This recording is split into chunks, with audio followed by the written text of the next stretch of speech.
welcome to the Absolute Football Podcast, Absolutely Lower League, the show dedicated to everything from the EFL Championship, League One, League Two, the Vanarama National League, the Vanarama National League North and South, and for this week, the FA Cup. I mean, not many of us, well, me and Ben weren't left in it. I say not many of us. There was a lot of us still left in it. Me and Ben weren't. But of course, we want to talk about it. And before I introduce our very special guest, Rebecca, how are you and how's your weekend been? I mean, have you still got a voice left? Only just. It was a bit of a chaotic one. I was screaming the whole way through, but yeah, I'm very good, thank you. We don't have any chaos like we did on Tuesday of me randomly watching a Dundee match, if anyone saw that, me screaming when damn. But yeah, very good, thank you. It's been a bit hectic with the preparation for our dedicated fixture this weekend, but yeah, it's all well, all good. Oh, I love that. I'm gutted you're not bringing any chaos. I mean, this is the most chaotic show of the lot. Can you watch a game and give us updates or anything? I watch Wrexham if it helps. You can give us updates then, Claire. But Claire, how are you and how's your week been? I mean, unlucky, to be fair, weekend. We will get onto it. Yeah. Definitely gave a good account of ourselves. But yeah, really good. Obviously, being out today for a free work and a few little drinkies. What could go wrong? If a lot goes wrong, Claire's getting the youth. I'm joking. Warn everyone now. Don't say anything bad to Claire. Somebody like me who wasn't in the FA Cup, but what a weekend, Ben. I mean, you're in Capitals. We will get to that later, but you're in Capitals. How are you and how's your week been? Yeah, no, it's not been too bad. I mean, I didn't need Stamford Bridge, Anfield, or Selhurst Park to have a good time at the weekend. Exactly. So Gallagher Stadium was enough for me, really, against Enfield Town. So, yeah, no, we're slowly rising up. And for 15 minutes, I thought we were going to be saying who's topping National South, but not to be. We have to keep that on hold for a little bit longer. Well, hopefully not. It's coming, no, it's coming. Fingers crossed, anyway. Jen, I mean, what a weekend for you as well. How are you? Have you got a voice? Just about. It's coming back slowly. I literally had no voice after the game. I was just like, no one talked to me. But I'm doing great. Absolutely fantastic weekend. I'm still in that little bubble for now until we get to Saturday and we're back at home playing Crew. I'm still reminiscing Chelsea at the minute. But yeah, I'm doing good. How are you? I'm really, really good, thank you. I mean, it's really nice to be able to come on here, chill, not have to talk about Rochdale, not played in a while. Hopefully this weekend, because we're away. Don't know what football is anymore. But I'm really, really good, thank you. And of course, last but not least, we do have a very, very special guest. And I'm so, so happy for you to be on here. We have Sam from the Argyle Live Green and White podcast. How are you and how's your week been? I'm great, thank you. Absolute pleasure to be on. Thank you for having me. I'm a big fan of the work that you do. I was at the FCAs where I saw you lot win the award. We were nominated but didn't alas get to the podium. But yeah, pleasure to be on. Pretty good week apart from the Oxford game, which we were hoping for a win. But I know we're here to talk about the FA Cup, and that was a very good day indeed. Well, quickly, before we do talk all things Plymouth, which has been a club that we have spoke about a lot on here, haven't we? For all good reasons. We all really like Plymouth on this show. I'm not just bigging you up on here because you're here, Sam, I promise. We do talk all good things about Plymouth. But of course, we have a lot of people in the chat. So we have Kyle, he's put good evening legends. We've got Graham. We've got the view from the Medway Fancast. He's put oi oi. We've got Spenny Fan Chris. Evening all. I hope you're going to send us updates as well because we need some updates. There's a lot of football on. We've got Johnny. He's put hi all. We've got Luke. He's put all right everyone. Skip National League please. I actually beg you. Can if you want. There's not much to talk about to be fair. Latest League One. Shrewsbury 1. Wrexham 1. 35th minute. Graham's got Southampton and United on. Keep us updated. We've got a very own Sam. Tell you what, United Southampton's on and he's still watching us. I mean, he's still He has got happy birthday, people. Welcome to our special guest with the best name on the planet. We love Sam's. And there's a lot of love for Sam as well. Sam on the pod, what an absolute legend. That's from Liam. And then Kieran's put laptop is shy, waste of 600 Great British pounds. I don't think he's very happy with his laptop. Cool story, bro. We've got Aaron as well. We've got Michael. He's put hi, Shah and Claire, superstars, and obviously all the rest of you as well. It's just he knows us personally. I don't think he's saying you're not superstars. Apparently, I've got to ask you your dad's name. Yeah, it's a bit of a joke. My dad's name is Patrick, shortened to Pat. Hence, my surname is Down. Hence, Pat Down. That's that's my dad's name. Probably not as funny if you haven't heard it 100 times before. But yeah, there we go. A bit of a ripple effect, I see. Name. It is an interesting name. Good talking point. Graham has put Southampton should be winning. Onana has made 3 huge saves. United could have had a penalty. And then we've got Sean. He's put, good evening, guys. Hope you're all doing well. Our game got postponed on Saturday, but some news on the club. Our former chairman has appeared in court in relation to the missing 10.25 million for fraud. Whoa. Still was it? Whoa. We'll do that after. We'll speak Plymouth first. We've got 10th of October 2007. That's aimed at me. I have a bit of a niche trick with an incredibly deep Argyle memory that people can throw me a date and I can remember who we played the nearest to that date. And I can confirm it was a 0-0 draw at Blackpool. Oh, I love that though. Oh, I've got another one. 1-0 defeat at home to Oxford. Right. I love it. I love it. Just while Claire is looking at dates, let's talk Plymouth and let's talk the FA Cup game. So how was it? It was an absolutely fantastic occasion. For a bit of context for the those of you watching or about to even joining who may not know quite how bad our away form actually is. Ever since we were promoted back up to the Championship in May of 2023, we'd won 3 away games going into the game at Brentford.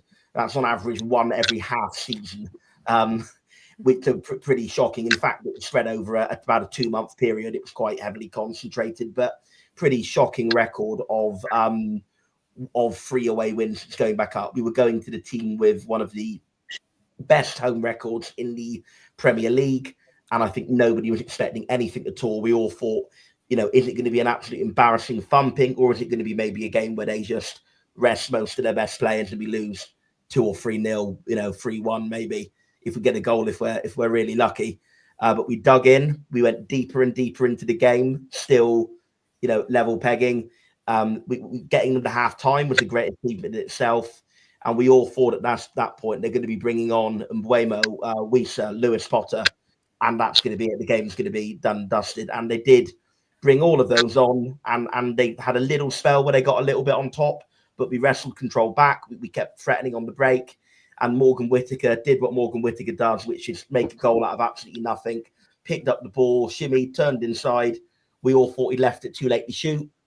But then space sort of opened back up again. And there it was in the bottom corner. Very difficult to save when you get it that deep into the corner. Fantastic finish. And the away end jubilation was absolutely incredible. Somebody, Liam13 in the comments said the highlights of watching Pieface vlogs is Sam's corner. Thank you very much. And if any of you haven't watched Pieface's vlogs, but if, by all means, if there's one to watch, it would be the one of the Brentford game, because I think the sheer jubilation was reflected in everybody who appeared on that vlog after, because we'd just gone so long with such awful results and awful performances on the road, and to get that win when we least expected. Particularly after the very turbulent couple of weeks we had with Rooney going, the caretaker manager selling one of our best defenders, and then appointing a new manager the Friday night before the game. I think we were all emotionally drained out. And then to have that emotional catharsis, if you like, of getting the win was a moment I won't forget in a very long time. Oh, I love that. I love FA Cup as well. I mean, obviously now, it's so different, isn't it, these days compared to like when we were all younger and such the hype and everything behind the FA Cup. And I just love the magical moments like that. I just feel like as a football fan, obviously all of us from lower league teams, obviously now Plymouth have climbed and obviously are in the Championship. But then magic moments against Premier League clubs is just, it's amazing. But obviously you did mention Wayne Rooney. We spoke about Wayne Rooney a lot, haven't we, on here? Some thought it'd be a really good appointment. Some weren't quite sure due to like his experience and stuff in the Championship and in EFL and things like that. What were your thoughts when you first appointed Wayne Rooney? I think my first thoughts were total shock because I couldn't believe that we'd done that after we actually did a podcast where one of our contributors, because we had a sort of a joke feature of who was our own manager of the season because we had 3 different managers, and somebody sort of as a joke nominated Wayne Rooney for being so bad with Birmingham they helped Argyle stay up, and then 10 days later we actually appointed Wayne Rooney as our own manager, which I think was a pretty shocking moment for all of us. I think we all sort of tried to rationalize it after the fact. Sorry, is that feedback coming through my mic? I'm hearing a bit of crackling when I'm talking. Oh, you're fine. Don't worry. I do apologize. I know it's a bit off-putting. Oh, no, it's fine. But normally my Wi-Fi is so good, I don't know what's going on. But anyway, Wayne Rooney, it was not the point that he was expecting. I think gradually over time, when we heard about him talking about his tactical plans, about his, the way he wanted to set up his team, we all wanted to, believe there was a way it could work, believe that his bad previous record at DC United and Birmingham was just a result of bad fortune and bad circumstances, and that Argyle would do a lot better. And you know what? For a time, it did look as though that would be the case. We had a very poor sort of first 4 games, but then in that time between the first and second international break, we won 3 games out of 5, and the other 2 were narrow 1-0 losses at West Brom and Burnley. So everyone thought, hang on a minute, could this actually be on? Could against all odds, Rooney actually end up doing a decent job? And then, our next game after the international break, we lost 5-0 at Cardiff, and it all went completely sour and completely downhill from there, which is a great shame. But I think the change was made a bit too late. Should have been made a few weeks earlier. But having done that, it's I'm glad we did eventually make it. If we'd have given him the January window, I think that would have really put the final nail in our coffin, to be honest. Obviously, new manager as well. As soon as he got appointed as new manager, we all saw a clip, and it was actually in our podcast group chat of his inspirational speech. We don't know too much about him, but what are your thoughts on him, and what did you think, obviously, watching that from sacking Wayne Rooney and then getting a manager who seems so encouraging and doing speeches like that? Are you happy with the appointment? Yeah, I think he speaks much better English than Rooney, for sure, even though it's not his first language. He speaks it much better than our previous manager did. It was an incredible speech. Quite rightly went viral. I saw, some comments along the lines that we hired Rooney to help with PR. And I should add, our chairman denies that was the reason. But hiring this guy, who was a random, Austrian Bosnian manager, gives us far better PR than Rooney did because of how well he speaks. And it was I saw it described as being a speech worthy of Churchill, and I think that's probably correct. But given how we played against Oxford, it was like they'd been listening to maybe Liz Truss instead, because I don't think the performance quite matched the speech, So I do think it was very good, and I do think there's early indications that are good of him, as a manager. But it is important to remember we've got to see them walk the walk rather than just talk the talk, because we've all been in situations where we've been very excited based on early hype, and it's not gone so well. But I do think the early indications are good. I do think he's got a very clear plan, very clear vision for how he wants to play, and he's certainly an incredibly likable, incredible, charismatic guy. He's got a really interesting personal life story as well that he spoke about. I won't go into it in too much detail, but he had to, as a child, had to flee Bosnia as a refugee to go into Austria.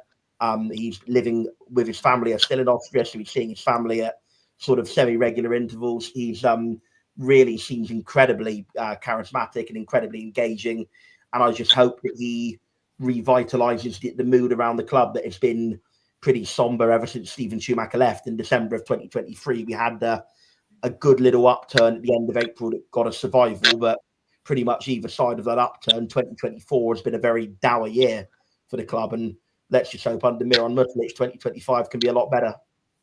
Do you know what? I think I didn't realise that about him having to flee Bosnia. But yeah, we all listened to obviously that speech that he did. And I think for someone who isn't, somebody who speaks English as a first language, to make a speech so phenomenally well. But, you know what? It was just fantastic. And we were like, wow, like this is great. And I feel like as your team have gone through a really bad spell with Wayne Rooney, it must have made such like a mental difference for those players to sit down and listen to someone like that. Obviously, it's not something that usually happens instantly, but I really want him to do well. Obviously, yeah, I think a lot of people are absolutely thinking the same, Claire. To be honest with you, I think he's won over a lot of people. I've seen people say that I'm a Middlesbrough fan, but I'd get a PAFC tattoo on my head after listening to this guy. And I really hope that he does do well. Obviously not just for Argyle, but also for him personally. And I think that he knows the right things to say, how to win people over, not in a cynical way, but in a sense that he knows to pay credit to the right people, because he, after the Brentford game, which he was appointed our manager, he hadn't yet met the players. At that time, he was watching from the director's box. The first thing he said in that video was about Nance, which, for those of you who may not know, is Kevin Nance, our head coach, who's pretty much probably known as Mr. Argyle at this point. He's been in and around the club in some way for well over a decade, probably about 15 years now, be it either as a coach, youth coach for a little bit, caretaker manager on 5 different occasions, believe it or not, varying from League 2, League 1 and the Championship. Whenever Argyle need him, he's there, and the fact that he had that moment after all the club has meant to him over the years of running and punching the air in front of the away fans, for then Miron to then pay tribute to his hard work in that opening speech was very heartwarming to see. And I think it's good for that Miron knows that as much as he's undoubtedly going to want to bring his own staff in, and I'm sure he will, that he needs people who know Argyle and keep him grounded in that sense as well, and who have a good working knowledge from a practical point of view, who have a good working knowledge of the players already down. I think Nance absolutely is that. So that was good to see as well. Yeah. Just before we move on as well, we have got another date. Yeah. Derby at County away, 2-1 loss. It was on the 22nd, I think. Honestly, I love this. Wow. I love this. Like, just in terms of Wayne Rooney, surely at this point he's not getting another job in management. Like, there's so many things that guy could do. Like, yeah, just because you're a good player doesn't mean that you're going to be a good manager. And I just think that maybe for his own good, he needs to stop trying to do something that he's shite at.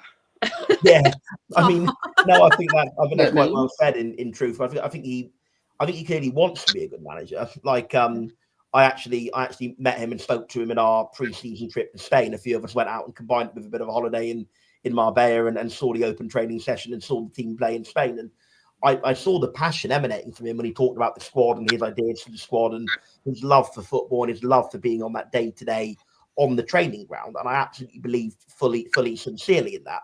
But I think, whether it's that he burns out or whether it's that he just doesn't, whether it's that he has that initial rush of passion and then it just wanes away, or whether it's, pardon the pun, or whether it's just that he does retain the passion, but just isn't very good. Perhaps it's that, but for whatever reason, that initial excitement then, and, shall we say, positive signs that he does transmit whenever he does get a job, doesn't seem to translate to good performance. And I think Derby is the one job where he, Aaron was in Spain with me. Aaron is coming up in the comments there. We had a pre-season trip to Spain the last 2 seasons. It's ace, isn't it? But I think it's great, yeah. You know what? Wayne Rooney's wife spent a lot of time, well, she didn't, she just briefly mentioned when she was on I'm a Celebrity, that they've got an underground tunnel leading to a football pitch. You know what? If you're that rich, just spend your time walking to your underground tunnel to your football pitch and just laughing rich. I think he probably will be a pundit. And I think he's quite a good pundit. He was in the Euros anyway. Yeah, he was.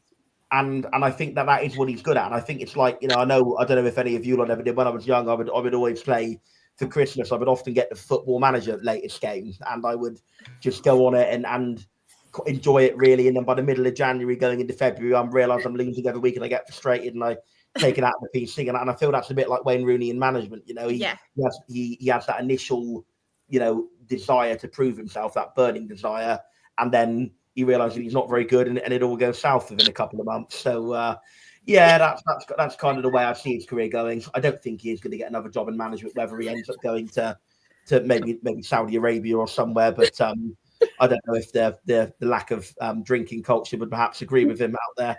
Of all It is when you've got friends. Like, I mean, who needs friends? I know what I mean. Yeah.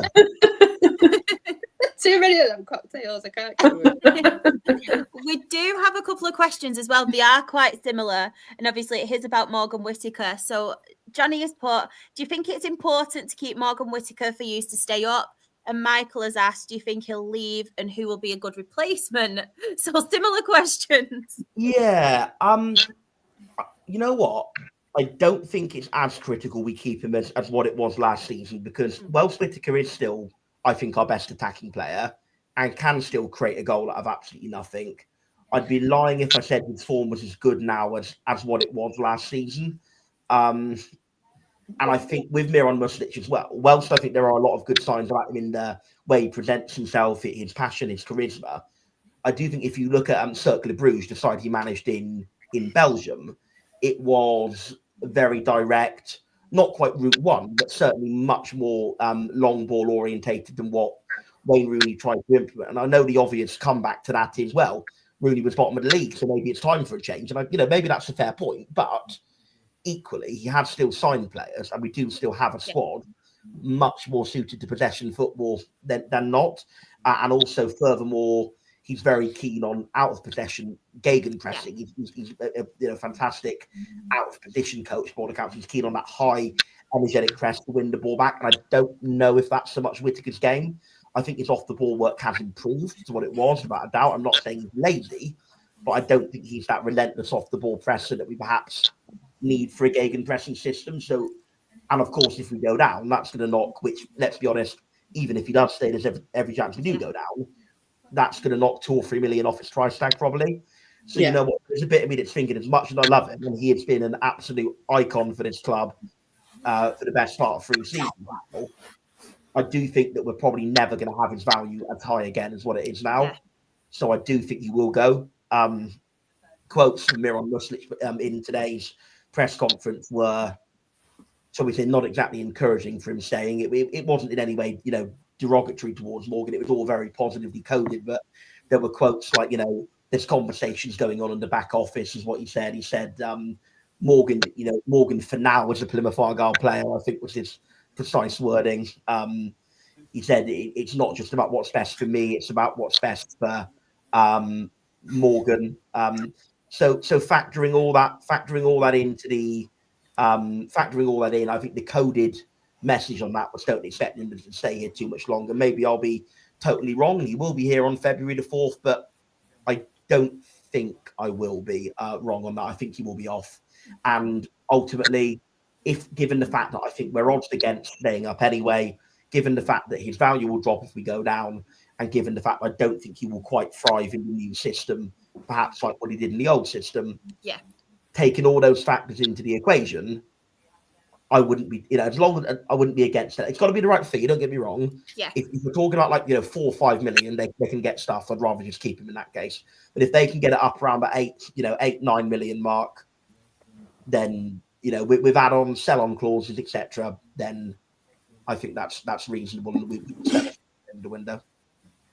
Just on the January transfer window as well, is there any rumours of departures, people coming in, or is there any positions you feel like you need to strengthen to obviously give you a chance of staying up?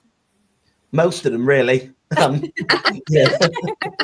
Yeah, no, it's kind of weird. Muted myself there. It's kind of weird because we're trying to get in Michael Baidoo, who we have signed. We were trying to get him on deadline day. For whatever reason, it just didn't happen. So that one's been deferred.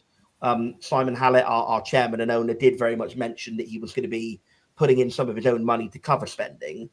So we've got the money we didn't spend in January. We've got the Hallett money coming in, supposedly. And the third money is the fact that we are still, even now, somehow in profit in this window. We sold Lewis Gibson to Preston for more than we signed Michael Baidoo for. And we've also lost Adam Forshaw to Blackburn, who I think must have the best agent on the planet for getting that move. And Andre Gray, who was briefly with us, has gone to a Turkish club. And I think there's possibly Marco Morosi, our third choice keeper, has gone as well. So we've massively trimmed the wage bill. We're probably at best broken level on transfer fees. And there's got to be money to spend. There's just got to be. It's just a question of maybe is it the case that clubs know we've got money to spend and they're absolutely fleecing us. We're linked with Cipriano from Peterborough. We're linked with I've probably butchered his name now. Apologies if I have. We're linked with who did I see today? Somebody from Blackpool as well. The name's gone out of my mind, but we're after a central midfielder. That much is for sure. We're after a centre back to replace Lewis Gibson. We probably needed a centre back anyway. Now that Lewis Gibson's gone, we certainly need at least one, if not possibly two. And I think we could probably do with a right wing back as well. But then, to be fair, Matty Soranola's stepped up to the plate a little bit in that regard. He was very good at Brentford, so maybe we can do without that. And also, if Miran Muslic is going to play this, direct style that he played at Cercle Bruges, we need a big centre forward as well because we've got nobody who really fits that bill. So we need a lot, and there's time's ticking away now. We've got, it is more than 2 weeks because it's February the 3rd, isn't it? But we've got 2.5 weeks of the window to go. Yeah. And yeah, it's all looking a bit bleak, to be honest. We need points to the board and we need them fast. And we've only got 2 fit centre backs going into the game against QPR on Saturday, and we generally prefer to play a back three. So goodness knows how that's going to work. I feel like there's so much time left though. Like 2.5 weeks doesn't seem that long, but in football terms, it's probably quite a long time for signing players. So, especially if you've got 1 or 2 gone out.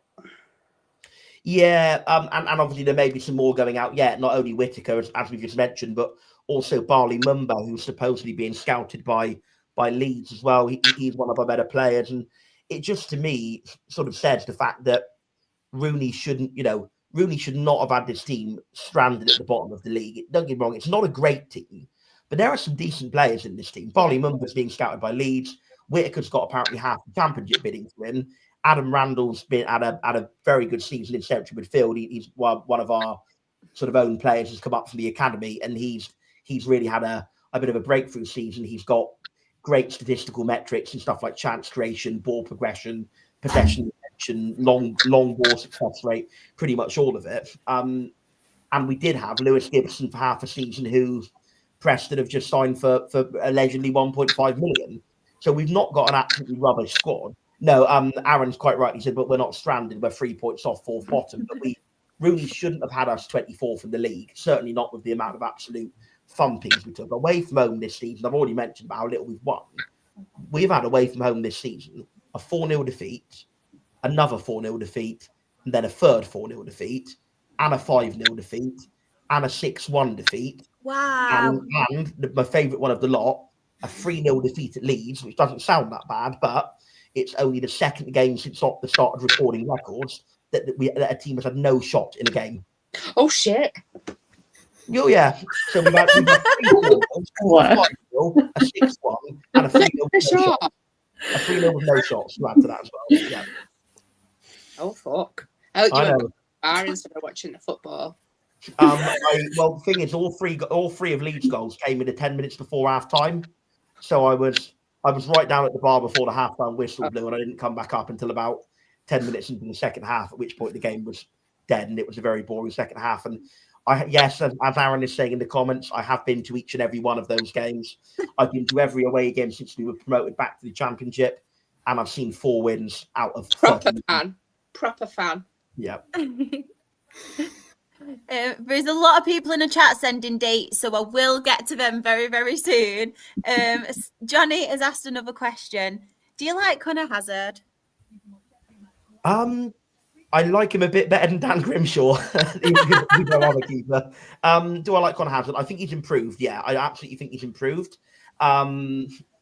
His shot stopping is really good. I think his command of area is getting there. I think he's been helped by a good goalkeeping coach in Daryl Flahaven, who I think is really, you can see that he's worked on his skill set over the time that he's been at the club. His distribution isn't great. I think distribution is the one area where Grimshaw does very much have the edge on Hazard. But you know what? He's no Michael Cooper. But who is Michael Cooper in this league? Nobody's on his level really, apart from maybe one or two. Like Trafford's had an excellent season. Mine's gone blank. Patterson at Sunderland is a very good keeper. So I think those are the top level. And Conor Hazard's not on that level, but I do like him. And I think as soon as he's back fit, he'll be back in the first team. Just before we get to everyone's date, so we can get to them very soon, expectations for the rest of the season. I mean, how do you feel? Yeah, I've just seen a comment come up saying thanks for Michael Cooper, by the way, Sam. I'm guessing that's a Sheffield United fan. And It is. Yeah, well, I would say you're very welcome, but I'd be lying. Hopes for the rest of the season. Just to stay up, isn't it? I know it's a bit of a simplistic answer, but hopes the rest of the season is purely and simply to stay up. I don't know what else you can say other than that. I mean, I guess if we don't stay up, the only thing would be, can we really start to implement Miron Muslic's style, implement the gegenpressing, implement the, not just aimless long ball, but good, healthy, targeted long ball in a way that actually gives us reason to believe that next season will be a positive one. And if we do go down to League One, that we can hopefully get back up at the first attempt. Yeah. And last but not least, we've got a lot of dates. So first one, 12th of July, 2024. See, Aaron mentioned that when I was talking about staying, because that was the very day that we were in staying for the pre-season game. And it was a 2-2 draw with Orlando Pirates in pre-season. But naturally, the first league game would have been the first game of the following season, which was a lovely 4-0 loss at Sheffield Wednesday. 14th of March 06. Ooh, it's going back a little bit now, but I'm pretty sure that would be the 11th of March was a 1-0 loss at Hull. Yeah, we definitely lost at Hull on the 11th of March. I'm just thinking if we maybe had a Tuesday game on the 14th. I don't think we did, so I'm going to say it was the 1-0 loss at Hull. Okay, now this is going to test me because the one season, 2nd of March 2021, the one season I am fairly weak on is the COVID season, because where I get this knowledge from is my incredible passion for Argyle, and I have one of these brains. It's whatever irregularity or whatever it is in my brain. When I have this passion for something, I remember every little detail about it. Now, I'm not saying I had no passion for the COVID season, but not being there, the fact it was all on TV, the fact we were all stuck inside miserable, I feel wasn't as much passion, so my memory is not as good. However, it's still not bad. And I'm going to say 2nd of March 2021. I'm not stalling for time, I promise. I think was a 2-0 loss at Northampton, I think. It's definitely going to be Northampton. It's a Northampton fan, so it's definitely going to be Northampton. I didn't know that, so there we go. Oh, that was the 6-0. Is that a Charlton fan by any chance? Yeah. Yeah, that was you're thinking, aren't you? I know what's going on. Yeah, that was the 6-0 loss at home to Charlton. And that was Stockport, I believe, 12th of April 03. That was the game I was just mentioning when they were singing Goodwin is a Pilgrim at Jim Goodwin when he famously scored a hat-trick of own goals in the reverse game. And that was a year earlier. Oh, so it was okay because we played you twice then. Actually, we played you in the FA Cup in December, but I think they were singing it again in the league game in April because I wasn't at the cup game in December where we won, but I was at the league game in April. So yeah, that was in fact I think one of the days where Argyle fans were singing that, but it was Stockport away, and we lost 2-1. Is that all the dates, or there one or two more in the Just the got a can? couple more. Just a Couple couple no more. worries. What that was again? He's asking that because of the pre-season theme, Aaron. 21st of July, 06. That was when we played Real Madrid in Austria in a pre-season friendly. Yeah, we lost 1-0. Did you go to that? I did not know. I was only 13 or so at the time. But I'm pretty sure. But the first league game would have been obviously again the game of the following season, which would have been a 1-1 draw at home to Wolverhampton Wanderers. And but yeah, we played an interesting story of how we played Real Madrid. I'll quickly tell you that one, which is basically we had booked the hotel. Ian Holloway, obviously very famous character, loudmouth, was our manager at the time. He'd booked the hotel, and Fabio Capello was the Real Madrid manager. Basically got on to Argyle and said, "We want this hotel for our pre-season tour. We always go here. We love this hotel." To which Holloway said, "Well, we'll get stuff. We booked it first on your bike." To which Real Madrid came back to Argyle and offered, "Well, look, what we'll do is we'll pay all your expenses of changing the hotel, and we'll throw in a pre-season friendly for good measure." And that's what happened. We moved hotels so that Real Madrid could have it, and we had a pre-season friendly against Real Madrid. So that's the story of how Plymouth Argyle played Real Madrid, and we only lost 1-0. I love that. We've got one date left now. 18th of March 2018. It was the 17th, and it was a 3-2 win at home to Bristol Rovers. Last minute winner, Graham Carey penalty. Fair fucks to you, Sam, mate. Thank you very much. I absolutely love that. And as Luke says as well, I echo him. Really interesting sitting back and listening to how Plymouth are getting on. I just want to say thank you so much for giving up your time and coming on this show. Honestly, it's been a pleasure. And honestly, if you ever want to come back or any of your friends in the chat, please do. But if anybody wants to find you, your podcast, where can they do that? So we are Argyle Life 1886 on Twitter /X. We obviously are on YouTube under Argyle Life as well. Can find all our podcasts, all our live streams there. And for my own account, I'm SamDown93 on again Twitter /X. Argyle Life. We do a post game podcast every game. We do podcasts for big events like managerial firings and hirings, which are becoming increasingly more common than we'd like. We do a live every transfer deadline day as well, in the hope that we might finally break a big transfer. We haven't done yet, but we live in hope. We're on Facebook as well, and the website argylelife.co.uk is where we have our written content as well. We do again just player ratings, news signing analysis pieces. So if you're interested in finding out more about Argyle, or if you're interested in hearing me waffle on, that's where you can find us. Oh, and I'd love you to come back on again much. if you'd be happy to have me. Just let me know if ever you're interested in a bit of a championship talk or Argyle talk. I'd be delighted. Anytime, honestly, contact us whenever you want to come on. No Send worries, us a message. Good. Thank you so much. Thank you very much. See you all. Bye now. Bye. Bye. I love doing that.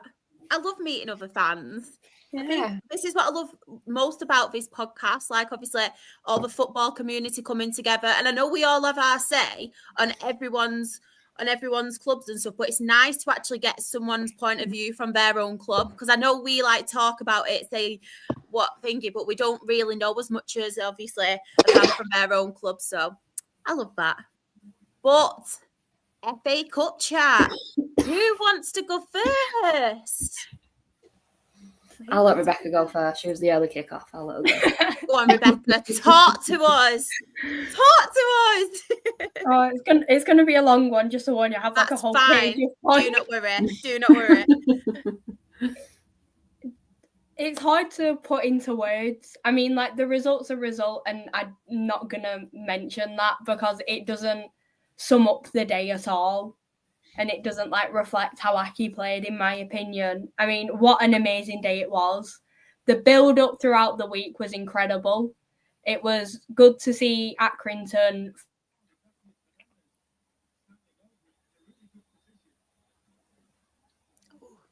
Oh no.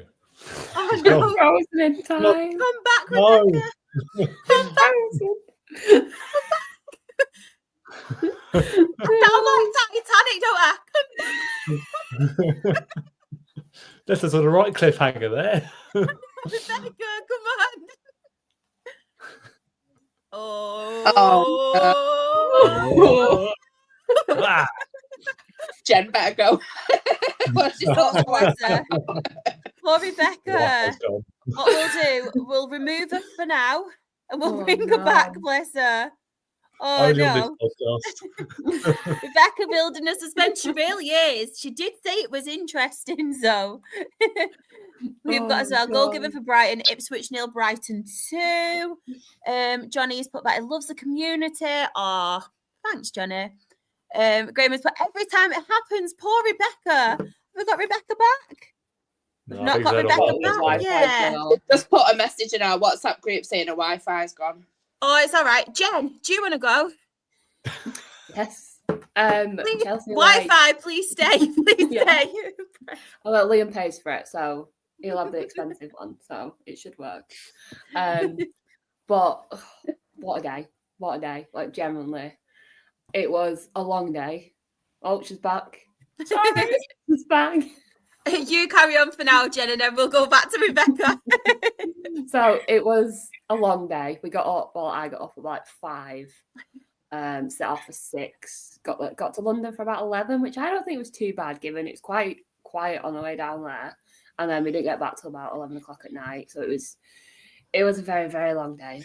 But overall, it was just great. It was just one of them days where, you know, like you're going in and you don't care about the result. You don't care what's going to happen during the game or anything like that. It's all about being at the pub, surrounded by football fans. Then obviously we did a little march to the ground as a protest, and shout out to London Police because they were amazing throughout this march because we took over the streets basically and we were marching down the roads and the police were helping us and guiding everyone in where they needed to go. So a huge, huge thank you to London Police for sorting that out and helping us not like stop everyone from getting on with their daily lives, but putting it out there and getting it people around London, and obviously the Premier League clubs know what's going on with our club.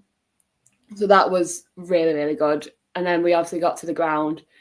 Just walking up to it, it's just like, oh my God, okay, it's happening now. Like, we're actually going to be playing football here. The only bad thing I will say about Chelsea is their away concourse is tiny. We were walking up, you have to go up like 2 flights of stairs, and there's 3,000 of us that went, and we were squished like beans. Literally could not move a muscle. So I think for teams like Champions League teams, Premier League teams, I think if you're going on a away day there, you need to be aware that it's very, very squishy. But once we got there and we got outside and we saw the ground, it's just like, oh my God, like you never get to experience a club like that on the daily. So to walk Would you take them back? Was it like wow, it was like all the grounds I've been to and now I'm here? It was like, so we were like right at the back in the upper tier. So we were like back row, so we could see everything. And it was just like you just stood there for 5 minutes and you're just like, wow, this is it. It doesn't sink in at first, does it? No, like, it's like should I be here? Yeah, it's like you stand there and then you see all the boys training, and it's just like even some of them are just like standing there and walking around and being like, oh my God, we've actually like we're playing here. And that's what makes it. It's not just us that as fans that are going there, it's the players. Like at the end of the day, they may play for like a little League Two club in like Morecambe, but they're still football fans, and they still want to see these players and see the big players and see the Cole Palmers. And it was an incredible day, and generally thought we could get to half time and go in 0-0. And I think generally if we went in 0-0 at half time, I think we could have got some out of that game, 100%, because we held them for so long. Them boys were incredible for that first half. They were going in like no tomorrow. They were attempting goals no matter what. It was just one of them games where it was just like, go out there and have fun. And they generally did have fun. And I think when they got that penalty, we were a bit like, it wasn't a penalty to begin with. But when they got that penalty, it was just like, here we go, they're going to score this. And then generally, when Harry saved that penalty, I think we all celebrated it like a goal. Like, generally, like we just scored a goal. Everyone was jumping around. Everyone was screaming. I banged my left off the chair. People were in tears. It was just like, it was one of them moments, one of them FA Cup moments that I think you're never going to forget. No. And especially Harry as well. Did you have VAR? No VAR in the FA It's Cup. not VAR in this round. Isn't it the I think it comes in, semi-finals or quarter-finals? Quarter-finals, semi-finals. Yeah, it comes into it. There's no VAR, so it was given as a penalty, and then obviously Harry is our second choice goalkeeper. At the end of the day, and he proved himself massively that day when he saved that penalty. I just know he's going to remember that for the rest of his life now. He's never going to forget that I saved a penalty against the Premier League player. It's just his face afterwards and the videos and the pictures that you see. He's just amazed at what he's just done. And for us as fans, it was just one of them moments where it was like, wow, this is it. Like, this is the moment that we're probably going to remember in years to come. And obviously, like, then they scored a little bit later after that, which obviously was a bit like, oh, okay.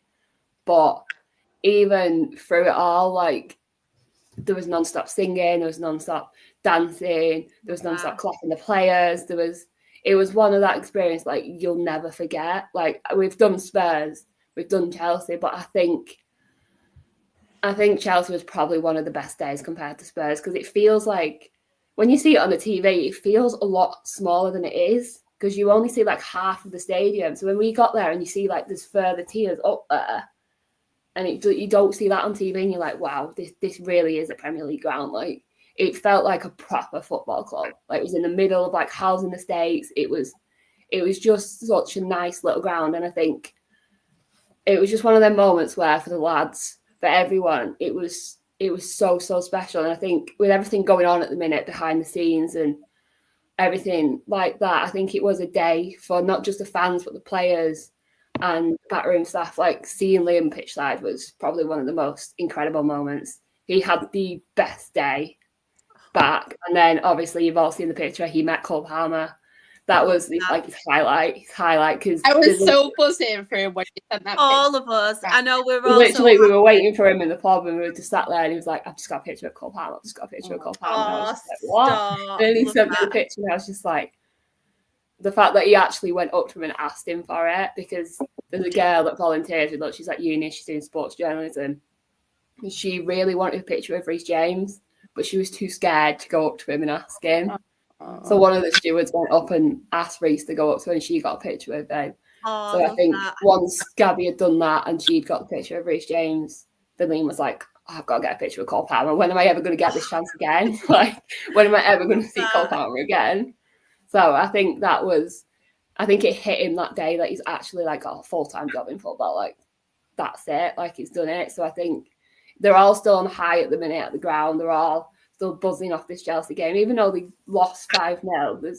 It's the experience, it's the fans, it's the backroom staff, it's the players. Like, there's so many amazing moments from that game that we can take into Saturday, and hopefully it pushes the boys on now to want to like climb up the table and get there. And obviously it was amazing because we had 2 academy lads there as well. So for them, 17 and 18-year-olds, to be there and experience a club like that will probably push them on even more on the academy to get up there and fight and get into the first team. But I think overall it was just one of them days where it's just like, wow, we really went there and we really put on a show and we really got it out there for the protest and get Jason out and all that stuff. I think that came across so loud and clear as well, didn't it? Yeah, honestly, watching it back, because we watched the game back the next day, because we wanted to obviously see how we were, obviously, because you're in a buzz, you're in a little bubble, you don't really know what's going on when you're there.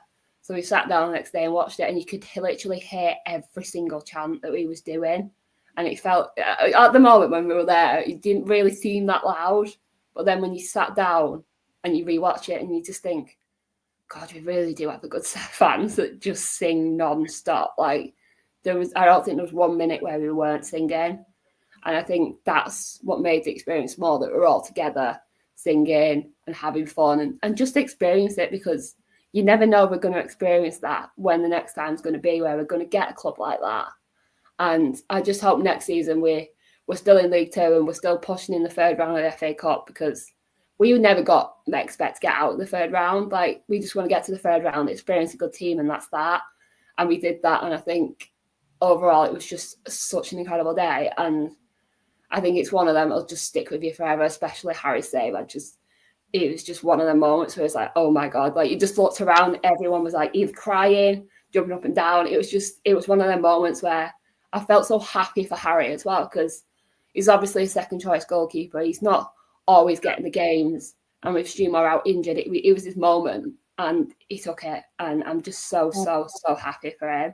So happy for all the backroom staff, the players. It was just such an incredible day. And now we go on to Crewe on Saturday and hopefully we can get a result there and push on and see if we can try and get out of this relegation zone.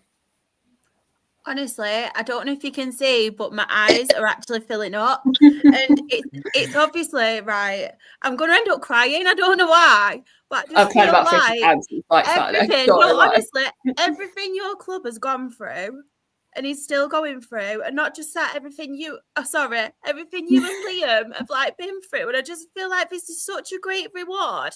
And everyone like in here as well. Just seeing that picture of him with Cole Palmer, and it just proper like made me feel dead happy. Stop it, Charlotte.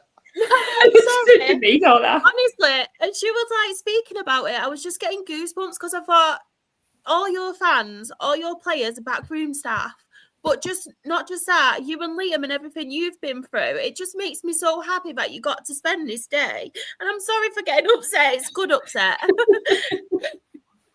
Yeah, I know what you mean.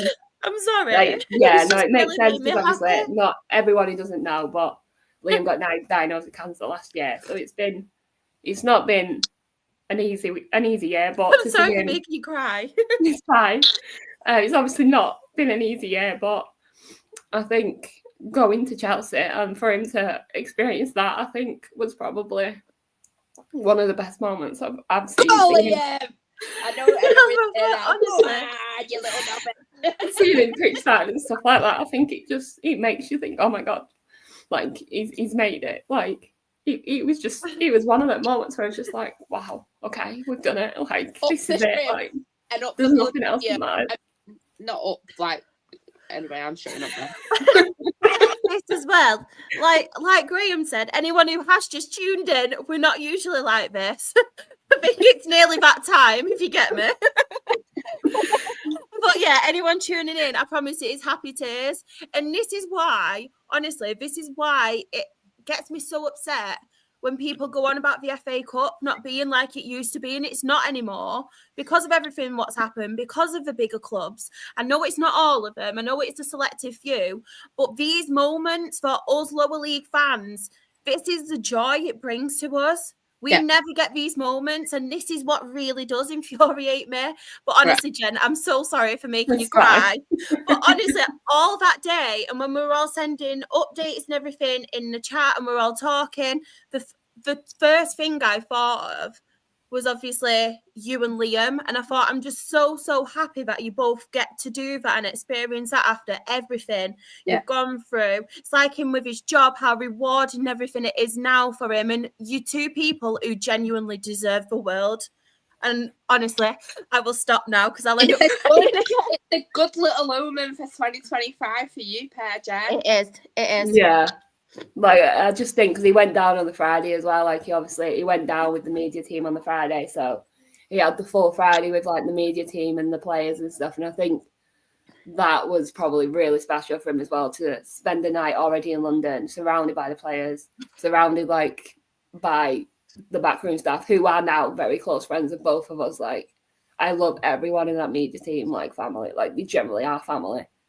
And I think for him to go down and experience that, I think, is one of them moments where I think it just hit him like, I have actually done it. I've actually worked and volunteered for 3 years and got to where I am now, and I'm experiencing this Premier League club. And I think for that was I think that was the moment that hit him. And then he came home with a Chelsea shirt from one of the players. Like, that's upstairs in his office. Like, it's one of them where you go in and you're like, wow, like, he actually did it. Like, so I think for both of us, it was an incredible day. But I just want to, it's just incredible what.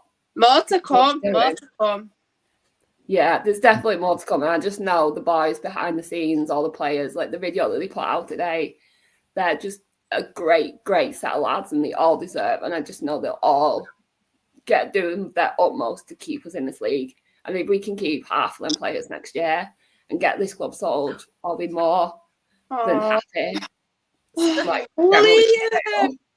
Oh, you're going to start making her cry again. Oh, no. That picture that is took of you in this. Oh, right, stop now. That's probably one of my favourite pictures. But he wasn't just like me. He was taking pictures of. There was some of the academy management there, and he's got a class picture of some of the academy boys. Many of the academy boys that play were already there. Then he's got the pictures of the management team. It's just like you look at these pictures and you just think, damn, we really was there that day. Like, it actually happened. It wasn't just like a fever dream. I mean, I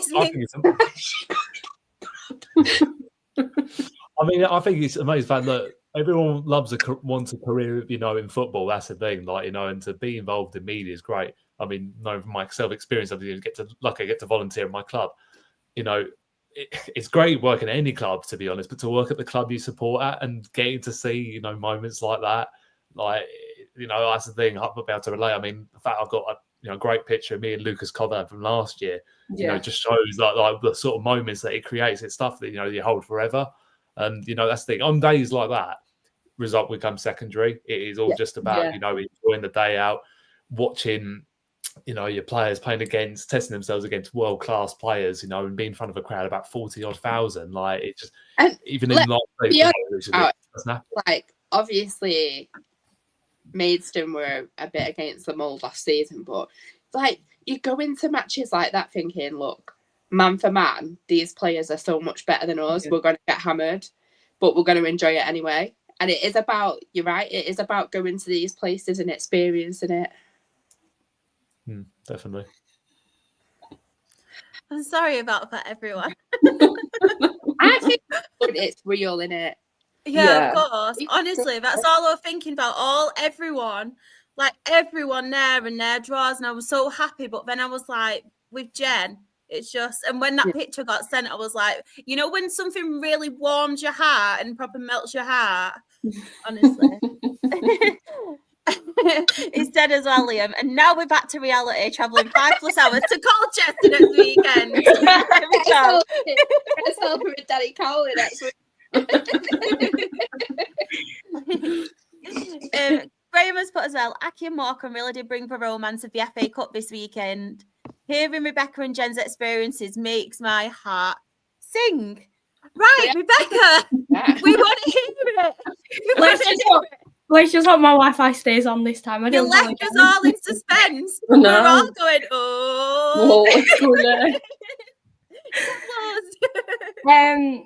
so it was an amazing day, and the build-up for it was incredible. And as I said, it showed Aki for Aki. It showed that we're more than just the advert that we get haunted by and have done for years. Even if they were the most random interviews of Josh Woods cutting Liam Coyle's hair in the middle of the changing room or on our frozen pitch, it was just Aki. And I think that everything in the build-up for it made it even more special. I found out that John Doolan is an Everton fan, so he has gone even higher up in my estimation. I love that manager. And he walked into the changing room and turned off You'll Never Walk Alone when they had it blasting from the speaker. So, I love it. I love that man. But no, I mean, when we got there, I think that's when it hit. I think I put a message in the group chat at like 12:30 a.m. saying like happy match day to everyone. But it didn't feel real until we got there. It just felt like, we're getting ready to go to Carlisle again or something like that, because it was like a bit of an early start and it's just another away game. But then you get there, and as much as you say, like I say it through gritted teeth, I've never experienced walking to a ground like that with Aki before. As much as it like hurts as an Everton fan, I took that hat off and it was just pure and utter joy going to Anfield with Aki. The lads put in such an incredible shift, and heading into it, you're like, whatever happens, we don't care at the end of the day. Like, if we win, incredible. If we are to get beat, it's the experience and the day and just everything that went with it.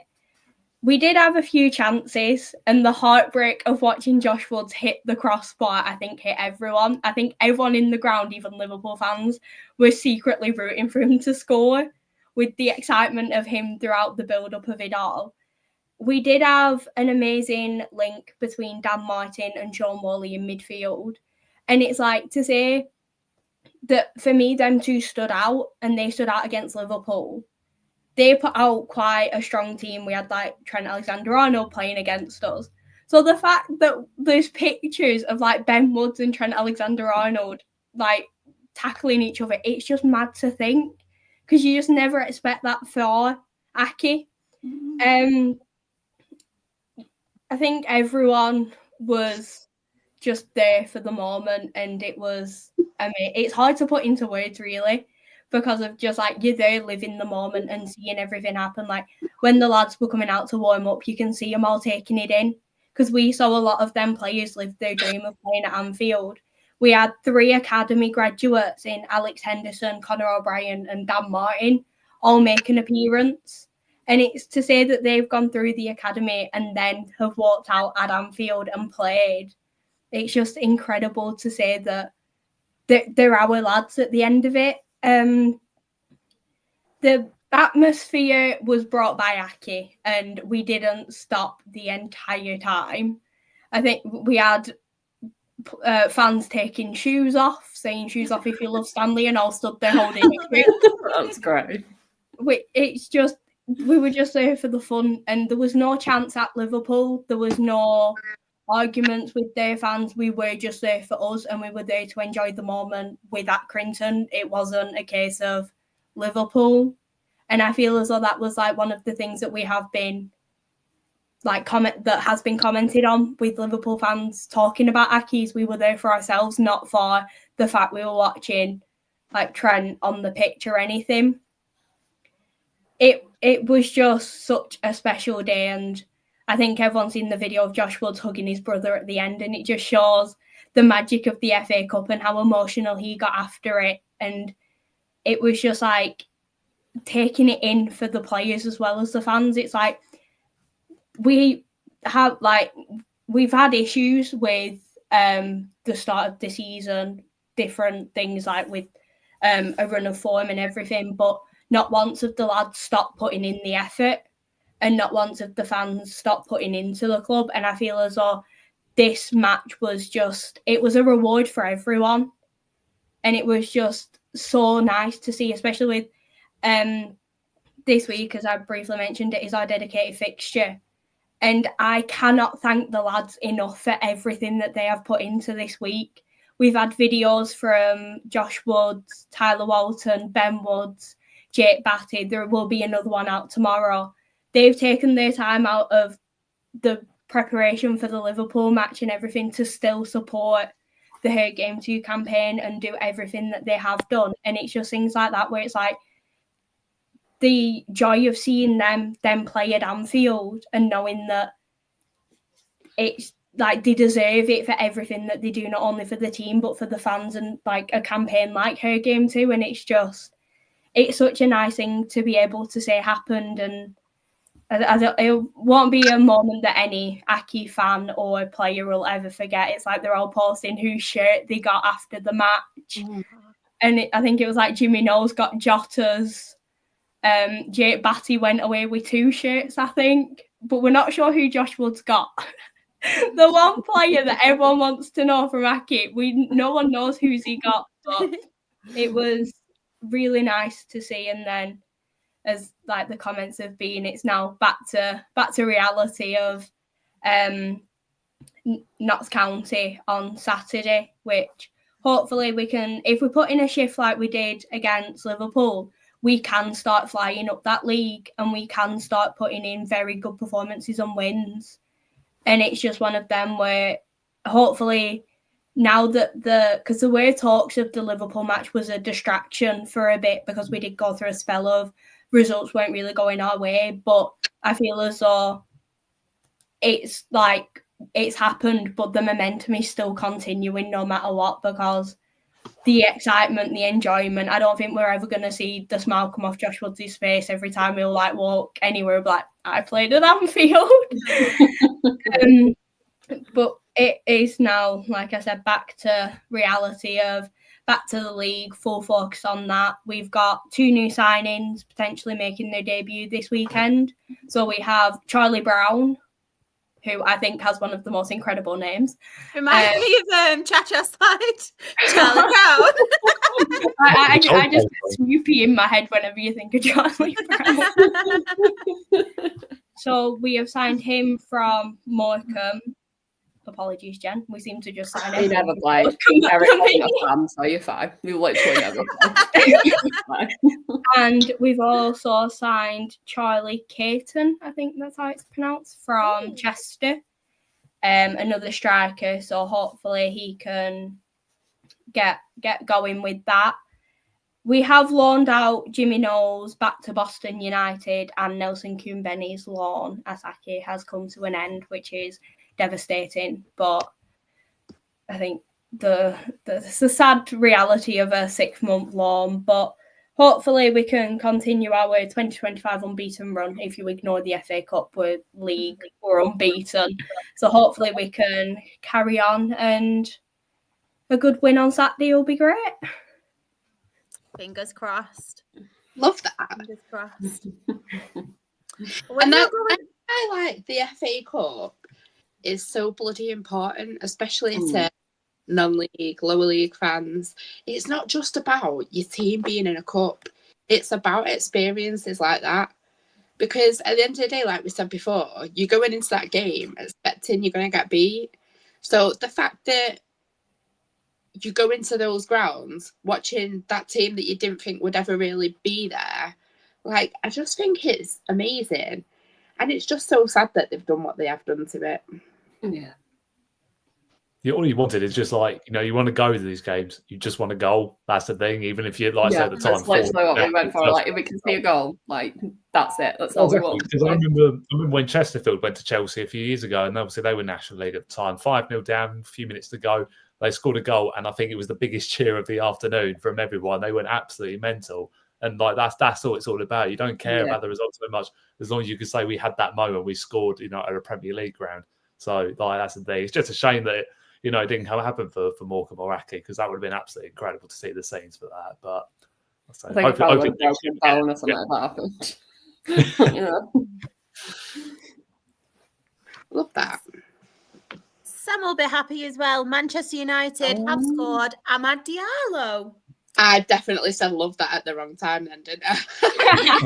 Yeah, she's a closet red. Claire, do you want to talk Stockport? Yeah, cool. So obviously we have Palace away on Sunday, and again, like another one of them where you're like, oh well, we're gonna go and get beat. But I was so proud of the effort and the performance that the lads put in. I see Eze as one of the best players at the moment. And he put him 1-0 up after 4 minutes. So you're thinking, bloody hell, that's a shit start. What's going to happen now? And actually, we should have scored. You did kind of feel like Palace hadn't really got out of first gear, to be honest. And I suppose in some ways, like a training exercise for him. But, it's just a good experience. And the lads are still sharing the stuff on social media and stuff. So we got beat 1-0, and I'm just definitely really, really proud of the guys and the effort that they made in it. And I suppose it is about those different experiences for these players. I think obviously even League One, most of them players haven't played at these kind of grounds, so I just find it great. I feel like we can't really talk about the FA Cup though without talking about what happened to George Ray of Tamworth. Obviously, Tamworth did really well. Realistically, should have had a replay, but they did make a lot of money on the tickets. Let's be quite honest about it. So those prices were ridiculous. But Chris Ray put a tweet out saying that I'm not even going to repeat it because, quite frankly, it's fucking disgusting. He put a tweet out saying that he'd got a DM on Instagram, basically because somebody had lost a £20 bet. Extremely racist. One of the nicer things in it were about him being a chicken bone sucker, and that's one of the nice things in it. So I'm not repeating it all because it literally is vile, and I just wanted to say there's absolutely no place whatsoever for that in our game. No. And it's probably tainted what should be a fucking phenomenal experience for Chris and made it just go the other way. And it was a real shame. I read a further update from him on Tuesday night, or was it Wednesday night? And Tuesday. Day irrelevant anyway. And he was like wanting to put out, a further kind of update. And he actually said that he'd been contacted by the police and the incident was under investigation. Tamworth supporters had been phenomenal. Members of the public had reached out and all that. And they'd helped to identify who it was. But it just highlights that there's still such a massive issue with racism. And it really is shameful that that's something that happens. I mean, he also said that it was really unfortunate. He made himself unavailable for the game. And the reason that he made himself unavailable for that midweek game was because he had not felt like he was supported. He said he's got the most respect for his manager, and he'd supported him through the issue. But he was really, really disappointed that being a Tamworth player, that they hadn't publicly supported him. And it had left him feeling really disappointed and confused.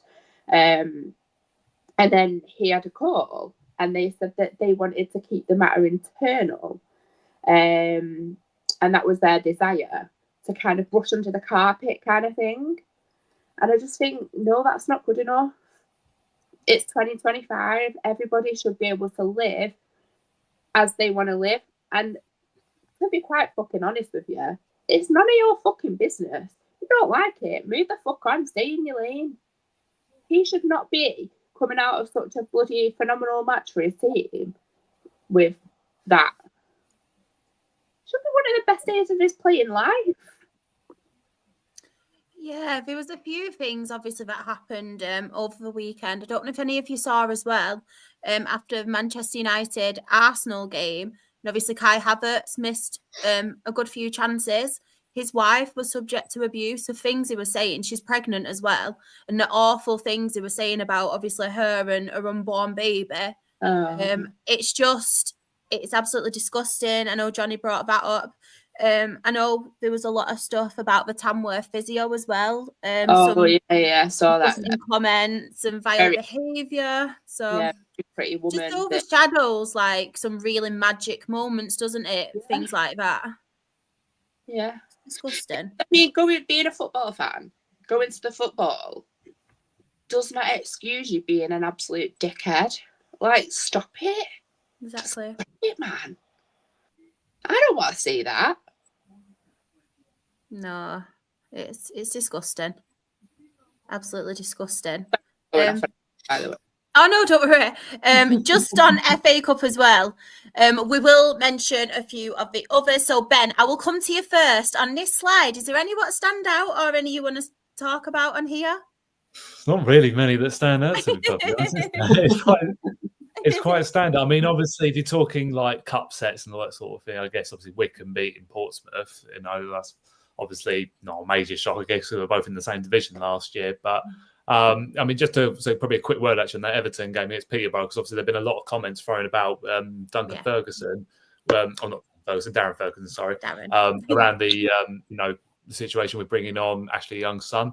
And to be perfectly honest, I totally agreed with Darren's views in it, because they were 1-0 down and they were going to stop his time, and they need a goal, and apparently he hasn't been playing really at all for them. So look, I think to be honest, and I know Ashley, and I saw Ashley Young comment saying gutted, and I totally get it, but I'm almost going to him. Like I said, well, if your team had it wrapped up after about 90 minutes, and he would have brought him on. So yeah, I was a bit disappointed with some of the comments that he was getting, because I think he was right to leave him on the bench if he knew he can get some out of the game. But yeah, other than that, really, it's pretty much straightforward on this page, I would say.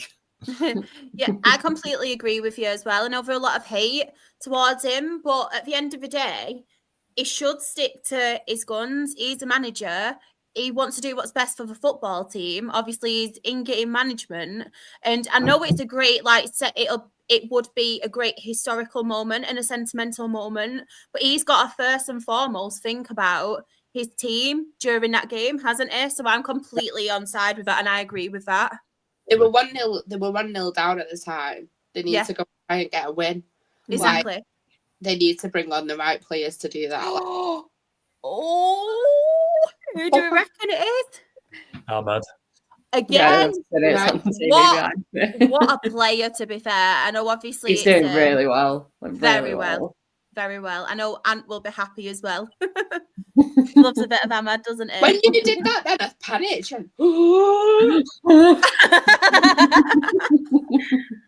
Dale haven't played in a while. I've got to get thinking about summer. And our man Sam. It's because Sam's here. Bless him.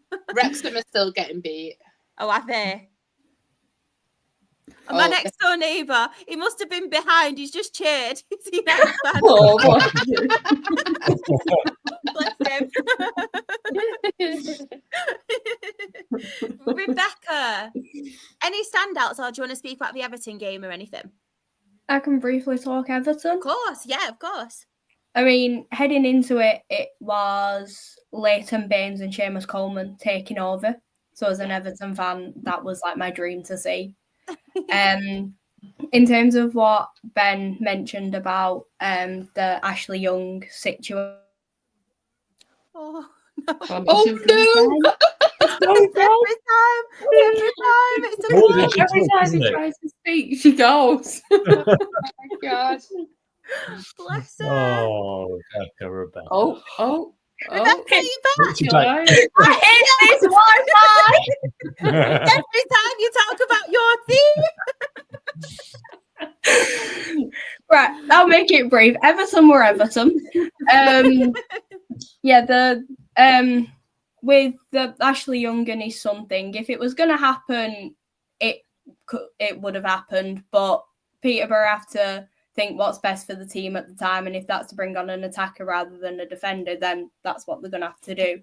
But then also in saying that, it could have been roles reversed where Ashley Young might not come on because we had Nathan Patterson available. So it's like looking at it either way.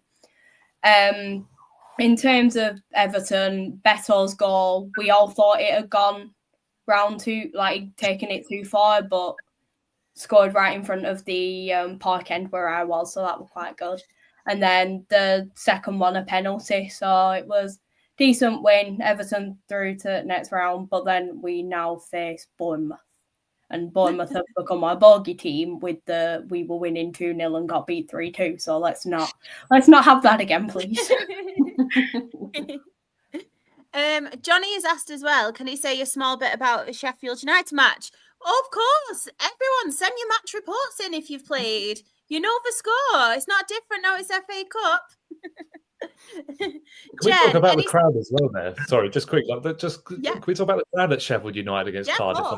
Because that just shows where the FA Cup is heading at the moment. The fact that there was no one there, pretty much. Like, I know it's an all Championship side, but even looking at the Cardiff support and that, so low. But then again, on a Thursday night, like, how are you expecting people to turn up for this? Saturday, 3:00, make sense of it. Sorry, Jen. Yeah, just really is any more standouts. They're all pretty. Thinking out with a 6-2, but that's probably about it. That was a very good result, wasn't it? I know Leicester are Premier League, but scored a lot of goals. Yeah, there's a lot of goals in that one. I don't know if you want to hear Johnny's match report on their game, but it's quite straight to the point. Bear with me 1 minute. He's put.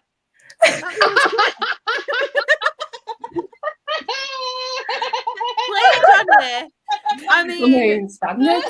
3-1 back yeah. thoughts for now because we're running in time here. Ahmad just scored a hat trick, everyone, as well. Yeah, I just scored again. In my fantasy team. I feel Claire. like Shrewsbury no, I've got no standouts. Nope. Next slide. I've got a standout on here. Go on, Ned. Exeter. What a result for Exeter against Oxford. And obviously a league between them. Yeah. And Exeter, I think it's not even like it was a close win. 3-1's a fantastic win for them. Sorry, I was giggling then, but it's because I can hear my neighbour again. Oh, and Doncaster beating our Marcus's team after me being like, yeah, it'll be fine. I know. What a brilliant result for Doncaster. Can I mention as well, because I did watch a little bit of it, but the Leeds Harrogate game, I mean, Harrogate's keeper had a blinder. Like, the saves he were making, he really did keep them in it. I know Leeds had a few chances. They did end up winning. But I just wanted to give a shout out to, obviously, Harrogate's keeper, because I thought he played very, very well. Cool. Yeah, Chris has put as well, fair play to Harrogate for only losing 1-0 to Leeds. Have we got any other standouts on here? City and Salford. Sorry, but No. That's a bit of a... Why did the Salford fans turn up? They were quiet that night, weren't they, on Twitter? We were out in Manchester and I was trying to talk Sam into believing that I'd got him tickets to go and watch City Salford. And he was like, nah, I'm not going. I think it was a case of with that Salford match, the manager came out and said, like, if you'd have told him that he'd have only conceded 8 goals in like a certain amount of months, he wouldn't have believed you. But then when he got told that it was all conceded in one match, he would have. Yeah. It was something like that. They were on a really good run as well, to be fair, Salford, but obviously it's Manchester City. What I did like to see about Manchester City, though, is the youngsters that obviously they played as well. I thought they played very well. The thing what did get to me a bit was they played the youngsters. They did perform really well, but then obviously the game against Brentford, they didn't really bring them on until the last few minutes, and I thought they deserved a little bit of a run out, to be fair, but yeah. I feel like you have like cup players and kind of league players, and like obviously we're not big time like City, but like we played Corey Adai on Sunday, whereas Ben's our number 1. So Corey's like been the cup keeper. So I suppose it's in that same kind of vein.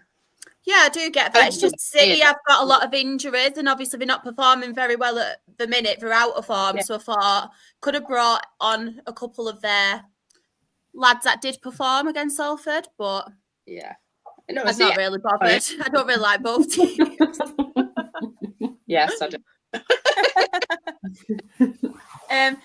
Jack Grealish finally scored. It was a penalty, but he did finally score. Obviously, another standout we did speak about was obviously the top of the list. Plymouth Argyle beating Brentford. What a result. Let's go to the next one. So the Tamworth Spurs game, as we did mention that Tamworth did very, very well, didn't they? Obviously, in extra time, Spurs did end up winning, but what an account they made. And I'm so proud of obviously a National League fan for someone representing like National League. I thought they did very, very well. And yeah. Sorry. Yeah, I agree completely.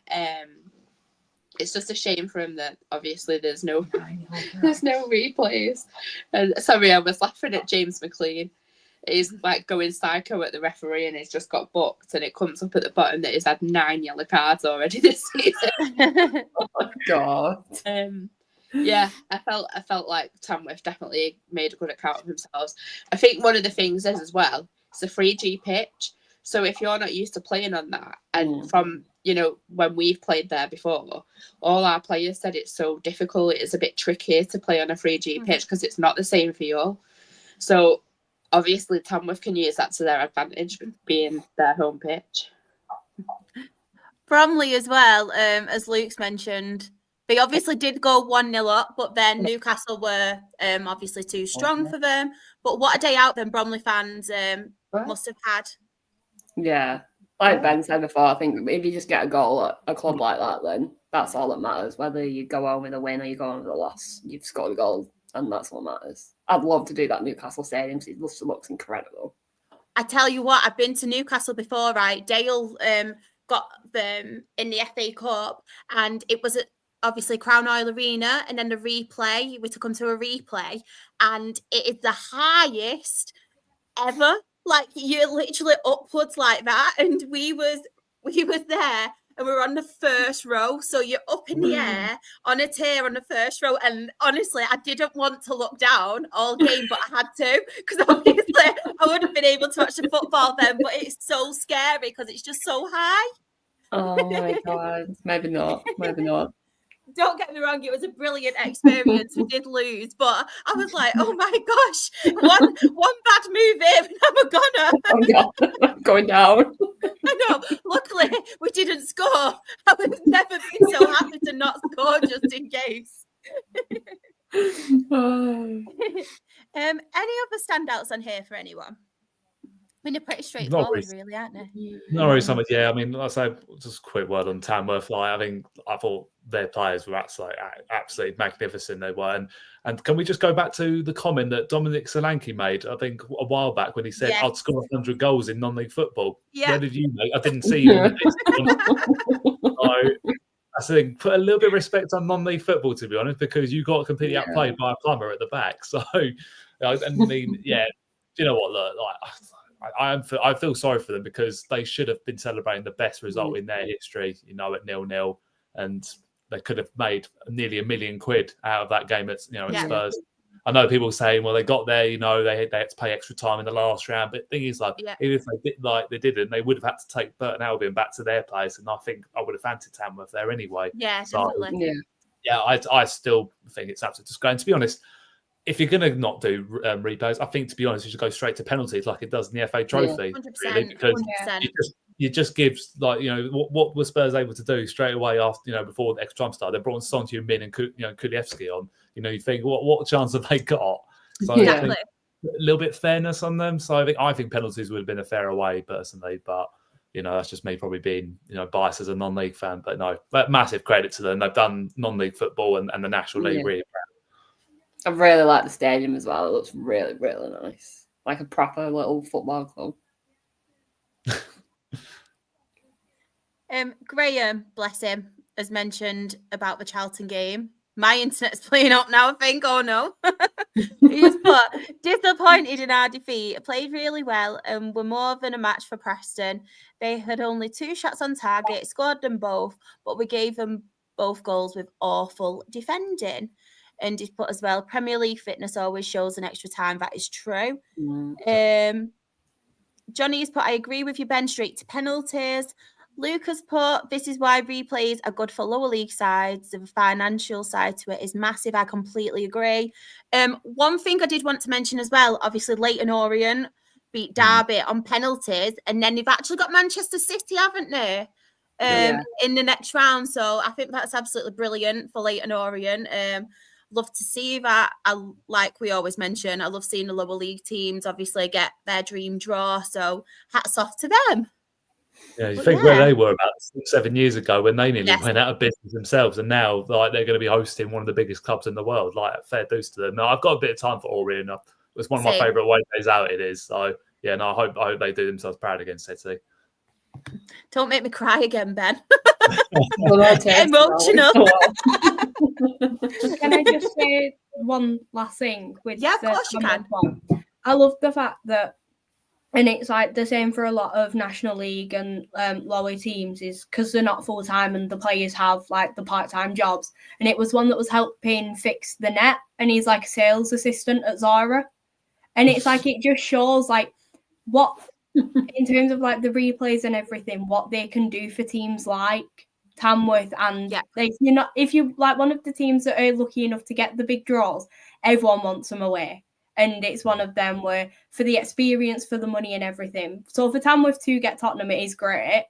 And for them to be able to try and push them, if there were replays, to the replay, it's just one of them where it's like the dreams that they're taking away as well. Because it's like, I know, back to Aki in terms of Tyler Walton, he put 8 months ago, he was working part-time. I think he was like doing roofing. Now he's living his dream of walking out at Anfield. And it's like just what can change in such little time for these players, and the money from the FA Cup that can help make this change. Yeah, 100%. I was just going to mention as well, when you mentioned that, Rebecca, I remember reading about this. Jazz Singh, the Tamworth goalkeeper, they had a baby, him and his wife, didn't they? And then obviously it went to the game. So what a weekend he must have had. I mean, this is why I love the FA Cup so much. And it really does make me sad, because I feel like this was the one thing more than anything every season I looked forward to, because you just had that chance of getting drawn against like a bigger team, not even necessarily a Premier League team, because we were in League Two so long before we got promoted. Just a team just a bit like higher than you in the league. And it wasn't just that as well. It was like all my family, we'd all watch it together, the draw, you'd get really excited. And I just wish it was like that again now. I really, really do. And it just makes me sad how the passion and everything for it just seems to have been sucked out of it. And this was the one thing I loved more than anything, the FA Cup. Yeah. I do have to admit, there was one thing that was funny. I saw one of these like day in the life videos that people do. And this guy was like, this is what it's like on a typical match day for me as a part-time footballer. I go to my 9-5 office job, but on a match day I work 8 till 4. And I'm in email marketing for a gambling company. And so all the comments were like, right, so you spam people with emails then. Bless him. Oh, bless him.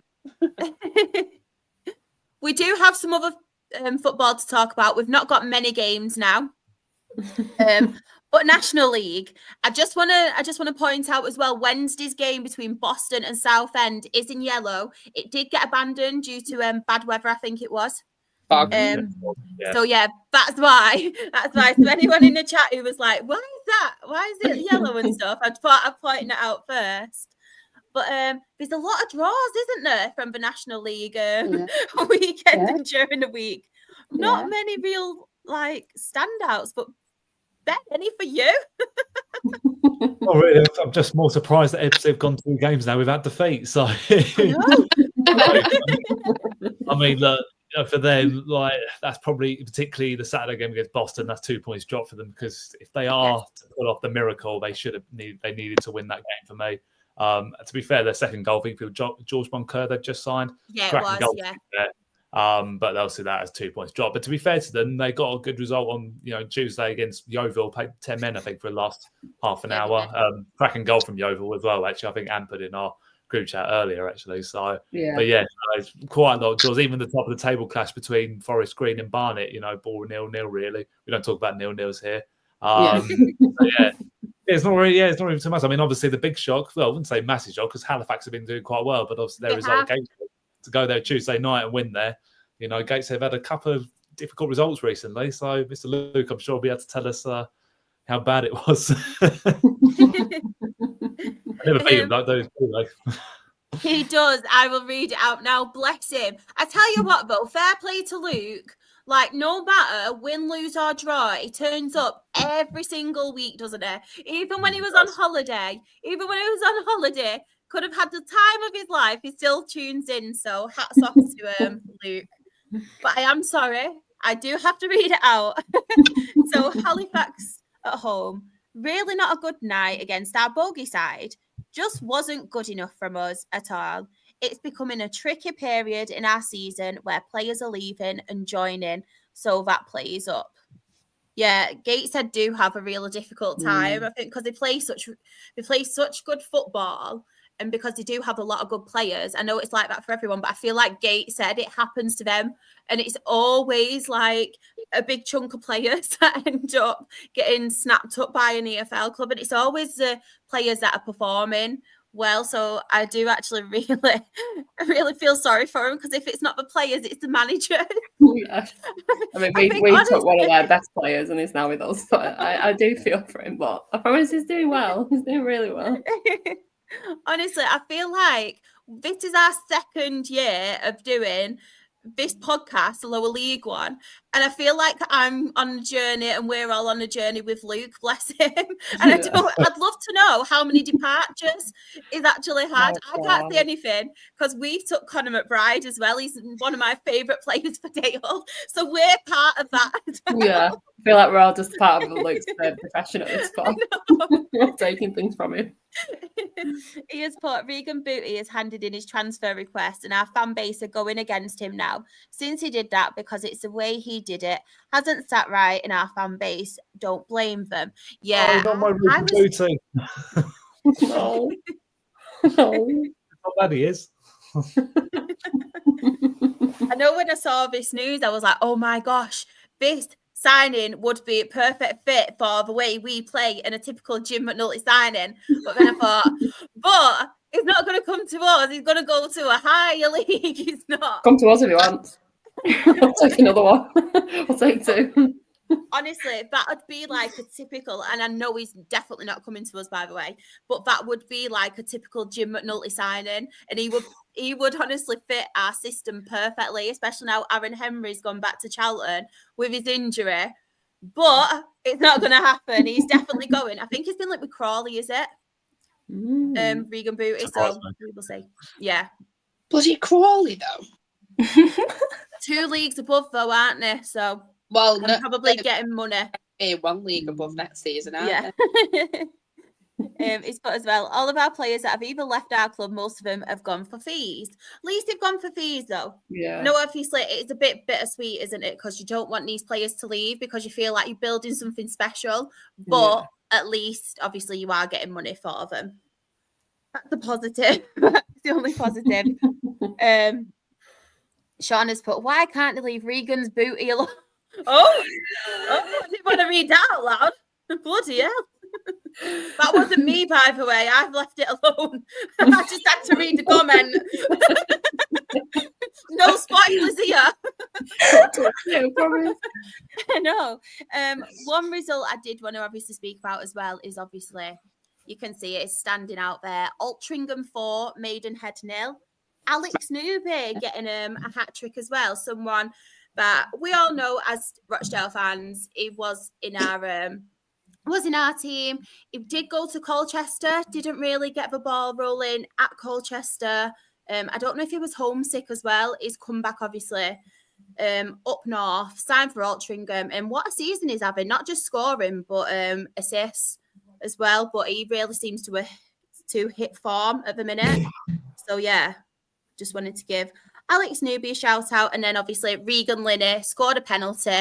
I know he's been linked with a couple of EFL clubs, I think Gillingham being one of them. So be interesting to see if Altrincham still managed to keep him at the end of this window, because there is a few. I knew that would come in. Oh, that's how I think. Well, I love that I get left alone with my accent. But gets picked up. You know what the FCA Shah was like, you say the same things as I do. Why do I get shit and you don't? Because you'd absolutely batter him.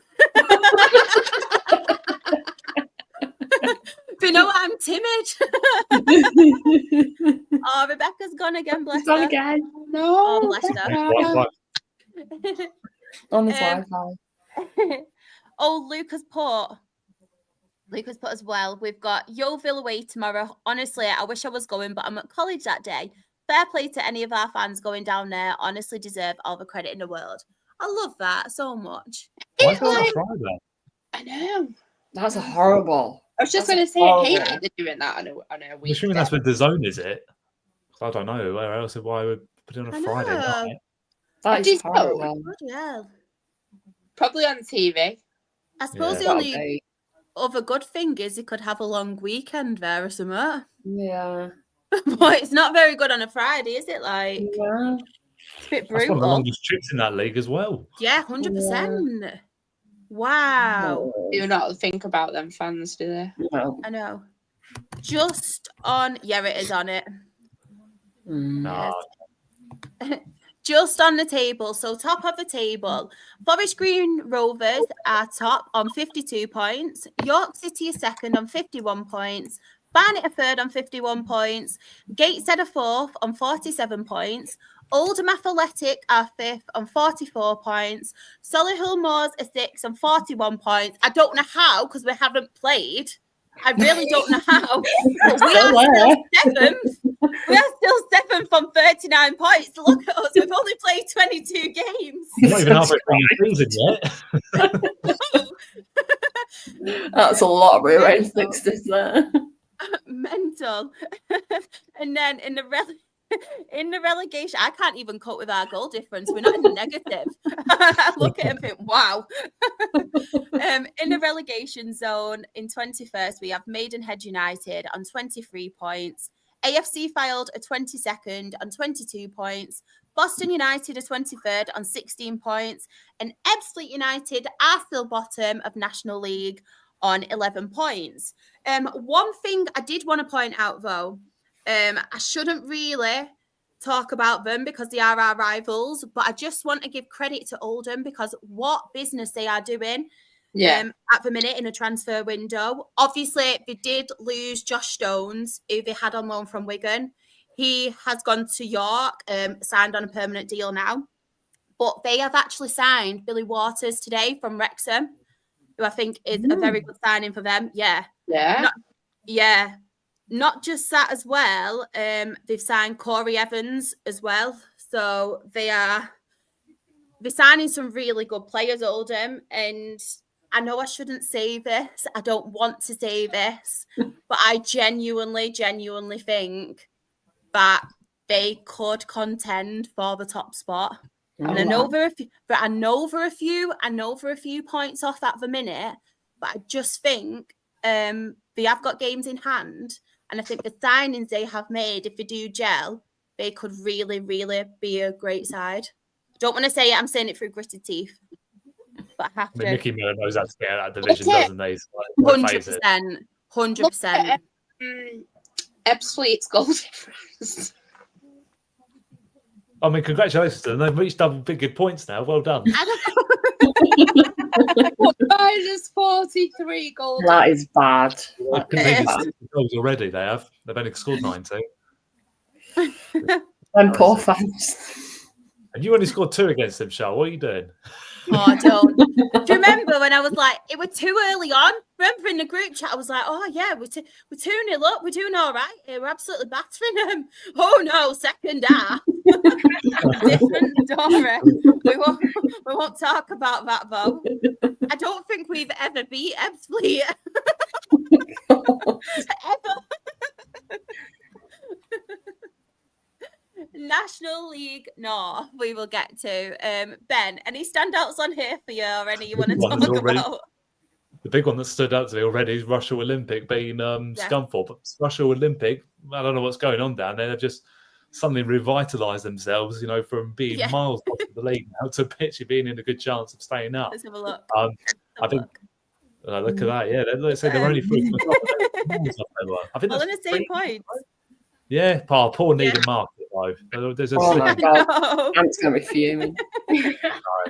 Poor Market. But yeah, no, I think they put it down. Rush with them is probably the best result in their history. And you can't blame them, to be fair. Like Scunthorpe, again, we're talking like 10 years ago, playing in the Championship or whatever it was. So yeah, no, massive credit to what they've done down there. It's not easy. But yes, I'm saying other than that, it's not really too much. I mean, I think Brackley Town, to be fair, a 4-3 win over Alphington. I think Brackley scored last minute as well to nick it. Yep. So, again, that's an important result for them because, they've not lived up to the expectations this season that they usually do. So, they needed probably that. Might kick them, start them again. They need to get in those playoffs, to be honest, because, again, they're always a side that are in and around there. If they don't reach the playoffs, then that's, a massive underachievement for them, to be honest with you. Chester as well, obviously winning twice. Obviously on Saturday, Tuesday, and 4 goals in each game. Yeah, Yeah, no, that's 2 good wins. And also Bucks, to be fair, who've been really good form in that division this season. Like, it's, you got to give Chester credit now because I think they slipped out the playoffs last week. So yeah, I'd probably ask, how the fuck did Buxton get that match on when it was -7 in Buxton on Friday night? Well, they have got a 3G pitch, to be fair, but Yeah, they have. Yeah, but it's making it safe around there as well, isn't it? No, true, yeah. They must have done a bit of work around there, surely. But then again, I think our game was in danger of getting called off because of the the weather and that, because it looked white on the Friday, but then had a little bit of sun over it and it melted again. But no, you're right, Claire, to be fair. I mean, I must have done quite a lot of work around the area to get that game on. It's like, it's seeing how high up it is as well, because it's like the highest ground in the country or something. So to the staff and that, or even like the people, Bucks and Council and that, for for making sure the roads were safe for everyone to get to the game. Yeah. Oh. One thing I did want to mention as well, obviously, Leamington, better player, Callum Stewart, obviously he is signed now for Shrewsbury, I think it is. And I just think it's really, really great to see like a club who's a League One well-established club come in and obviously buy this player. I don't know the fee that he's gone for, but hopefully it is a very good fee for Leamington, and they can obviously get players. And I just think it's really good to see them. He was a really good player when he played against obviously Rochdale. We played them in the FA Trophy. So yeah, he's currently got 14 goals from 23 games. So pretty decent. And I loved it when I saw that before, and it said like the way that the club announced it, and they're like, is a Leamington boy, and that just makes it even more special, I think. Yeah, definitely. I hope he can really again. I hope he can really prove himself as well, because I love it when these kind of gems from the National League and further down the football pyramid obviously build themselves and build their careers, and they can prove it in them leagues. It's going to be tough, obviously, because it's three leagues above, but I don't see why you can't do it, especially a team like Shrewsbury as well. So I look forward to actually seeing him. I'm going to try and follow his journey, because like I said, against Dale and stuff, and they actually have got some really decent footballers, and they gave us a game, to be fair. They really did. Can I just quickly mention? Yeah, of course you can. Chester signed Connor Woods, Josh Woods' brother, from Warrington. And I think that is a very good sign in Chester, especially with Aki. We've just nicked the striker in Charlie and Caton. So I think Connor Woods to Chester will be a very good signing for them if he carries on scoring like he did at Warrington. Love that. News as well on a signing. Chris has put, Spennymoor have signed Mitch Hancocks from Chester. We've needed a new player in and has EFL experience. And one thing I did want to bring up as well, and I'm hoping I could get someone on the podcast to kind of talk about these troubles, because I didn't realise how bad it actually was. But Luke has put, just want to mention the ongoing troubles that Farsley Celtic are going through. No ground, players leaving, manager leaving, and the other off-the-pitch issues. It's not nice to see from an outside point of view. I completely agree, and I didn't realise how bad it actually was, but I'm hopefully, fingers crossed, if I can reach out to them and try and get someone on the podcast to try and speak about it and see exactly what's going on, I'd love to do that, because it's something we don't want to see. I hate clubs that are obviously struggling. And I read something about the owner, and it's like apparently a toxic owner, and it's such a bloody common thing now, isn't it?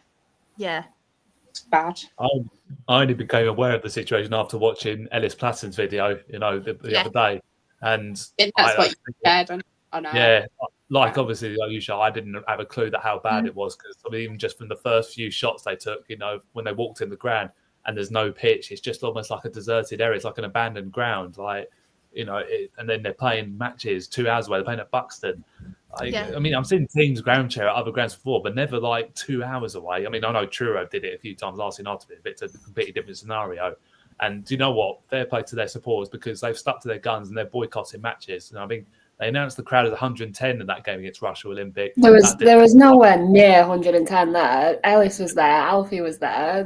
I'd say there was about 10 max there. There's probably a few in the stand, 50 max. If you're pushing it, it couldn't have been any more than that. No. And I think it's an absolute disgrace about what's happened. And again, like we say, with the EFL when they've not stepped in and taken the light slots like Morecambe and Swindon and that. What are the National League doing? They're just sitting back and letting this happen. It's like, exactly. And this is so bad. And do you know what? It's actually probably laughable in the way to their supporters in a twisted way, because they're probably thinking this is no way for a football club to be run at all. And I generally hope they find a way of getting him out as soon as possible, because that's the thing. They're losing players over it. They've lost a manager. Yeah. They're not playing their home matches. They've played every match away from home this season. Something that they were only meant to do for 4 games, and now suddenly, we're into January and their pitch is nowhere near sorted out. It won't be sorted out this season, I can tell you, unless something happens.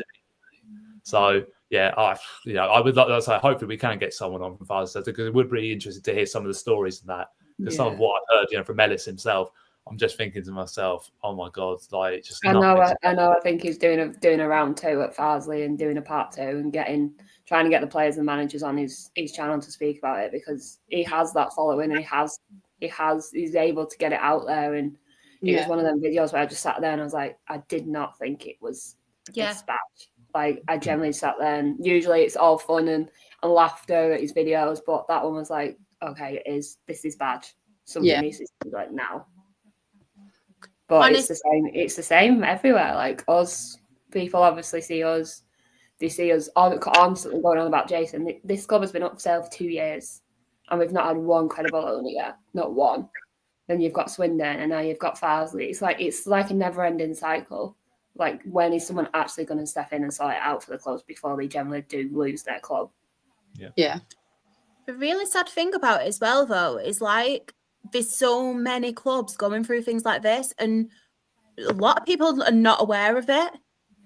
Like, this is what makes me so sad. Like, they're not, and what gets me, it's like with Morecambe, there weren't many people aware of it. It's like this with Farsley Celtic, there's not many people aware of it. And I think if people, and that's why I really love doing things like this and kind of building and using my platform, because I think if we can do something like that, you never know who will see it and who can like help. So if anybody does know any Farsley Celtic fans, anyone to do with it, please just tag me in like their Twitter. Please tag them in anything. Send it to me, because I would love to try and get the word out there and try and speak about it. Because like I said, and like Ben and Jen have said as well, we didn't know how bad it was, did we, until we saw that?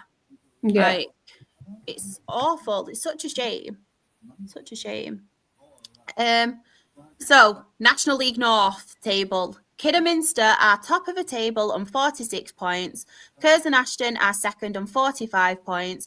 Kings Lynn Town are third on 45 points. Scunthorpe United are fourth on 44 points. Chester are fifth on 43 points. Brackley Town are sixth on 43 points. Darlington are seventh on 39 points. And in the relegation zone, we have Ratcliffe, who are 21st on 21 points. Marine are 22nd on 21 points. Rushall Olympic are 23rd on 21 points. But unfortunately, Needham Market don't have 21 points. They only have 18 points at the bottom. Raj has put my mate Clayton Donaldson. I know a lot about Farsley being a Bradford fan. We have got as well, that league is mental, so wide open for anyone to win it. I completely agree. But yeah, the time has come, Ben. The time has come. Do you want to talk about the other games first, or would you like to talk Maidstone first? Well, we'll talk Maidstone first, get it out of the way. Yes, come on, get it out of the way. I think we're about to bring the tone down here, because we've had the romance of the FA Cup, your Chelsea, your Liverpools, your Palaces, and now we'll go for us to Enfield Town. Bring the tone down. Look Ben. at Ben. Ben. Oh, yes. How many games unbeaten are you? 18. Now, it could well be this time next week. It could potentially be 20. We managed to avoid it just in 2 away games. So, yeah, look, it's the train keeps going. It's absolutely brilliant. look, it was a game we expected to win. It doesn't always work like that. Enfield's, actually been okay against some of the top sides in the league. They've competed quite well. And, the evidence was clear from the first 10 minutes. They wanted a 0-0 draw because their keeper was time wasting from 10 minutes in. So we knew what sort of day it was going to be. To be honest, completely dominated the first half. We had all the ball pretty much. They had one chance at our end, but never really liked scoring. But yeah, we managed to get our stroke of luck. I think for about half an hour in, I think it was. Or so their defender thought he was the goalkeeper and decided to punch the ball in from one of our cross free kicks. So allowed Ben Brooks to step up from the penalty spot, put us ahead.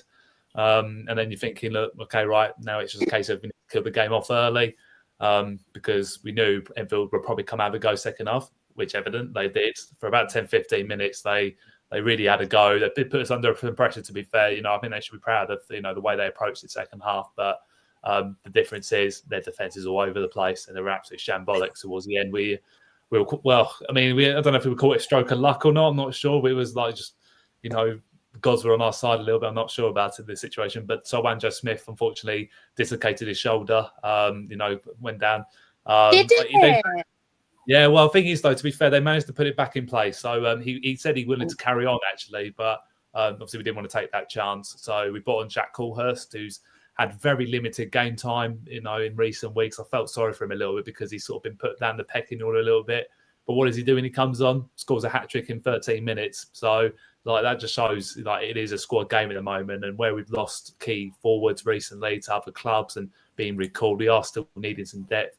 But knowing we still have players like that are knocking on the manager's door, I'm so pleased with Jack because he's had a bit of an up and down season. To be honest, he's only had I think 2 goals before that game, and he's more than doubled it in the space of 13 minutes. So 3 well taken finishes, particularly his second one. Kneed it down and then smashed his left foot into the bottom left hand corner. It was a cracking goal. But yeah.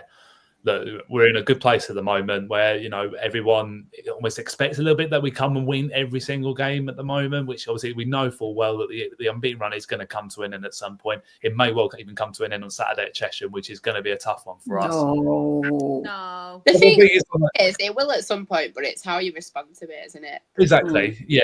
We haven't had a league defeat since the 3rd of September. And, we have been getting to a place where we're not used to it now, where I think that, to be honest, if we were to lose a bit, like you say, Clay, it'd be a case of how do we respond to that. I want us to get to 20 games unbeaten. I think that should be the aim for us. Yeah. We've got 2 games. I think we've got at least a chance. Cheshire would be the one I'm a bit, not too sure on. We've got bottom of the league Weymouth next Tuesday night. They haven't won at home this season. Obviously, we've got the best away record. So we know what was going to happen. We're probably going to lose 1-0 there. So if I know this football club really well. But look at where we are at the moment, second in the table. I know Bournemouth have still got a game in hand over us, and to be there for 15 minutes, we was top of the league, and then unfortunately Welling couldn't defend their 1-1 draw. So unfortunately, we're still going to have to wait on that. But really, really pleased for the management and pleased for George Elagobi as well because he picked up Manager of the Month, unsurprisingly.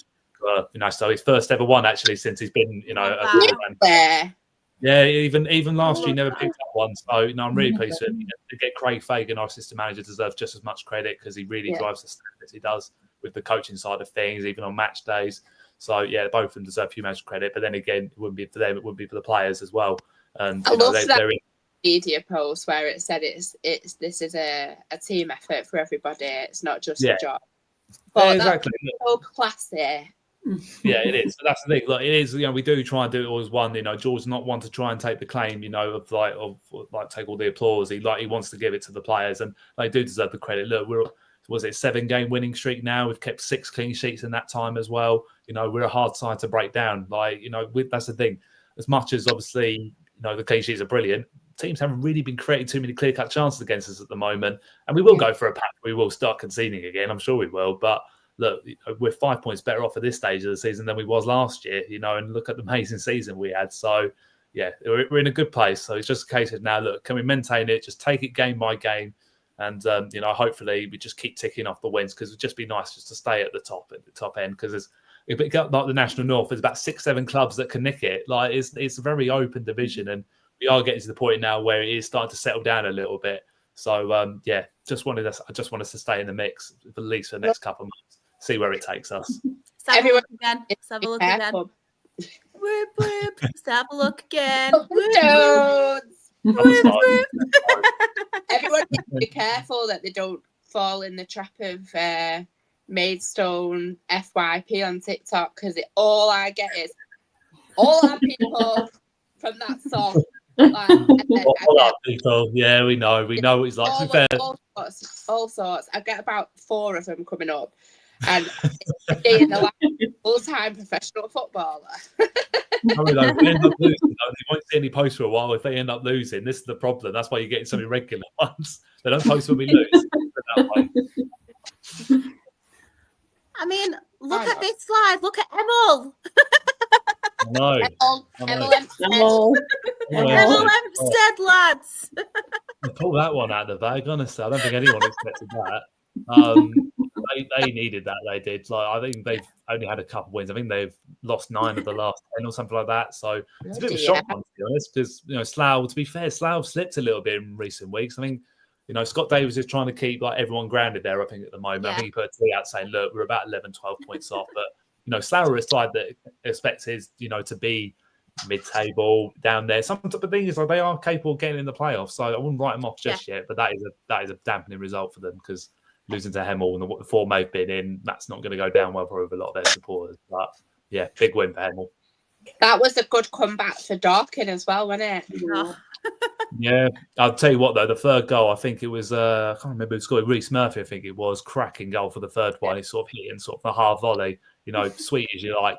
And to be fair to Dorking as well, I guess we can't knock it without talking about the fact that Mark White's going to be managing his 1,000th game in charge, for the club on Saturday. And obviously I think just put in. Yeah, Shaw's just putting the comment about his coat and that. So have you retweeted it yet, Shaw? Of course they have. On my burners and everything. I'm joking. I don't have a burner, I promise. What an achievement, though. That's the thing. To manage that amount of games and that, and the levels he's taken them to, even he's got to pinch himself. I know he's a man who doesn't really care about that sort of thing, I don't think, but look, he'll be absolutely loving life on Saturday. He'll be the main man, and he'll probably be the front page of the non-league paper. He will, but yeah, they're probably hoping that they can get a win for him against the very out-of-form Western Supermare side on Saturday. If he is the front of that non-league paper, I'm buying every non-league paper I see. That would be my wallpaper. I need to decorate. Take the pictures of my kids down. What's all the pictures of me doing on the ceiling? Take a lovely picture of my kids down and replace it with one of Mark White and his coat. I'm not that bad, everyone. I'm only joking. Do not phone Childline on me. My kids' pictures up. It was a joke. I know there can be some snowflakes on the internet at the minute, so I'm just letting you know I was joking. You just have to confirm, don't you? Any other standouts on here, Ben? Or mention them all?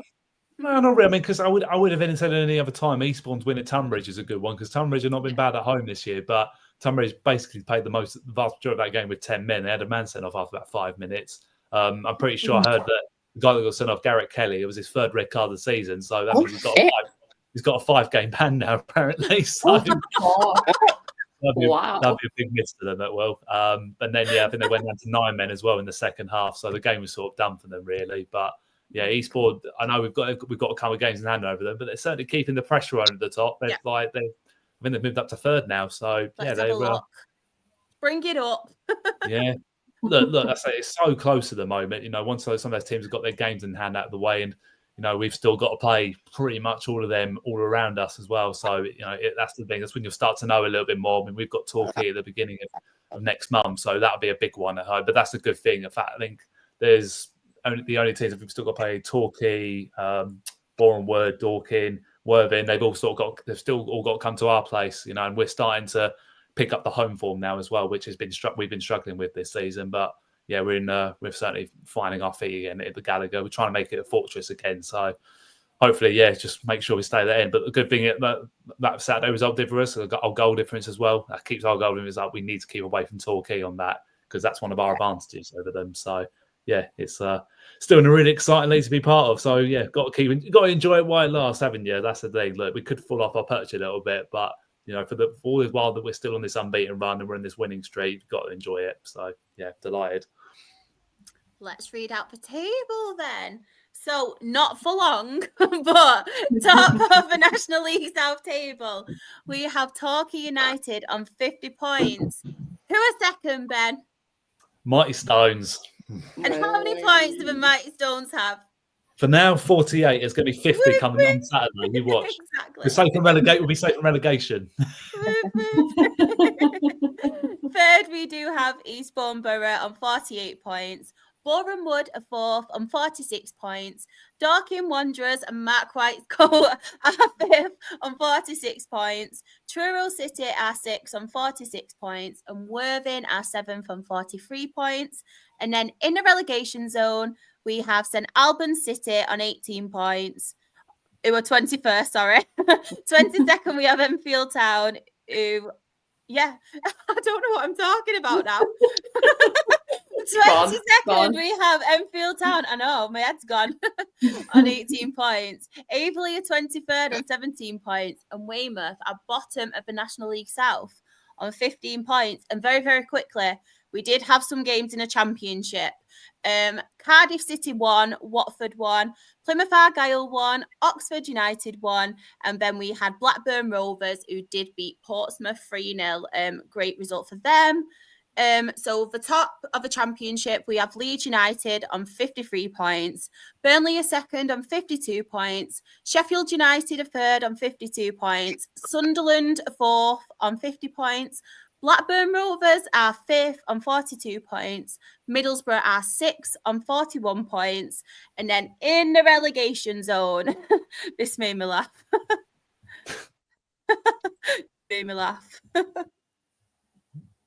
In the relegation zone, in 22nd, we have Hull City on 23 points. Portsmouth are 23rd on 23 points. And Plymouth Argyle are bottom on 21 points. There we go. Football chat is done. I mean, we've had emotions. We've had happiness. Don't think we've had any rants today because I'm in on. Yeah. But maybe next week. Maybe next week.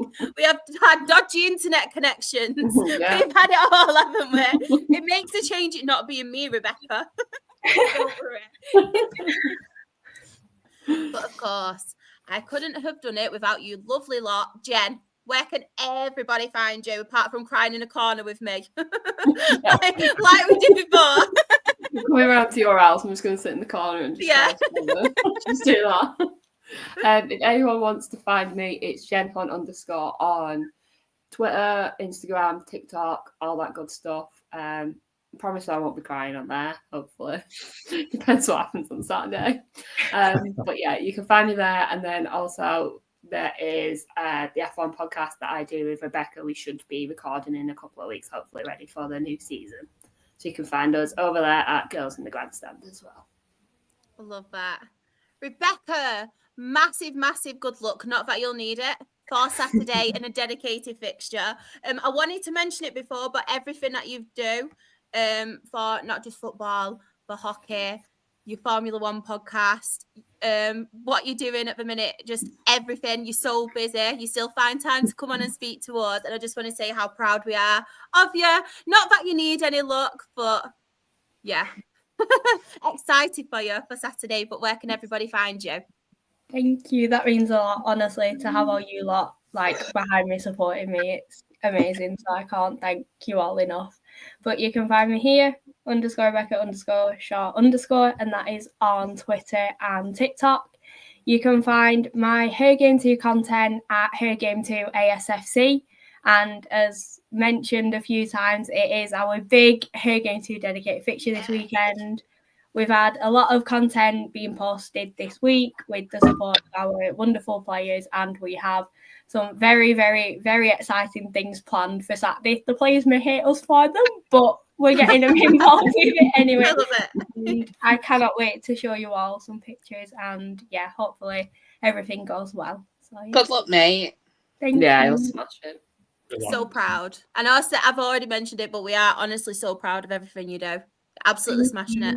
I don't know how the fuck you have enough time, to be honest. That's exactly what I thought. But I thought I was saying those terms. I did think that last week because I had my first exam last Wednesday, and I haven't sat an official exam since my SATs because I didn't do GCSEs because of COVID. I didn't do A level, so it was like everything else that was happening, and then it was like that. But no, we're getting there with everything, and then the planning of this week has gone really well. So everything's coming well. You'll smash it. Claire, where can everybody find you apart from at the pub with a cocktail? We saw that. We saw it. In the bloody bed, bloody hell. And people watching. Jeffs. On Twitter. And yeah, in the pub. And clearly, I was sensible and came home before I was drunk. So I was just glad that it was going to be interesting because I'm sober. Do we all believe her, though? That is the question. You've seen me drunk. I have, to be fair. I have. Can vouch for that one, so can Ben. Ben, where can everybody find you apart from top of the league at the weekend? Manifesting it. Let's hope so. Ben Stones FC1 on Twitter. Then hopefully there'll be plenty of tweets with 19 and 20 games unbeaten, but we'll see on that. But yeah, up the Stones. Love that. And if anybody does want to find me, I am Shah XREFC. That is on Twitter, it's on Instagram, it's on TikTok. I feel like I'm getting old now, but I still want to be young. So I've joined a TikTok hype and I'm doing my own TikToks. Don't get me wrong, I don't really know what to do, but I'm kind of venturing out my comfort zone. Ask him. He's got 100 and something. Yes, yeah, Ben. You can teach me. I don't even know what I create anymore, to be honest. I still don't know how I managed to get that many. Basically, just put yourself being a knob, basically, Charles. That's all you have to do. That's all I had to do anyway. That's what followers. You don't put yourself down or I'll beat you up. Oh, you will. That's a threat. Put yourself down as a bloody gorgeous human being. Thanks. Talking to Ben. Yeah. Yeah. I was lost and I was like, what's going on? What's going on? Chaos. Yes. And I've lost my bearings now. My Her Game 2 stuff is Rochdale HGT on all of those socials. But the main socials you do want to follow. I mean, come on, look at them. Look at our lovely faces. Beautiful. Beautiful. We are a bit like Harry Kane on that picture. No.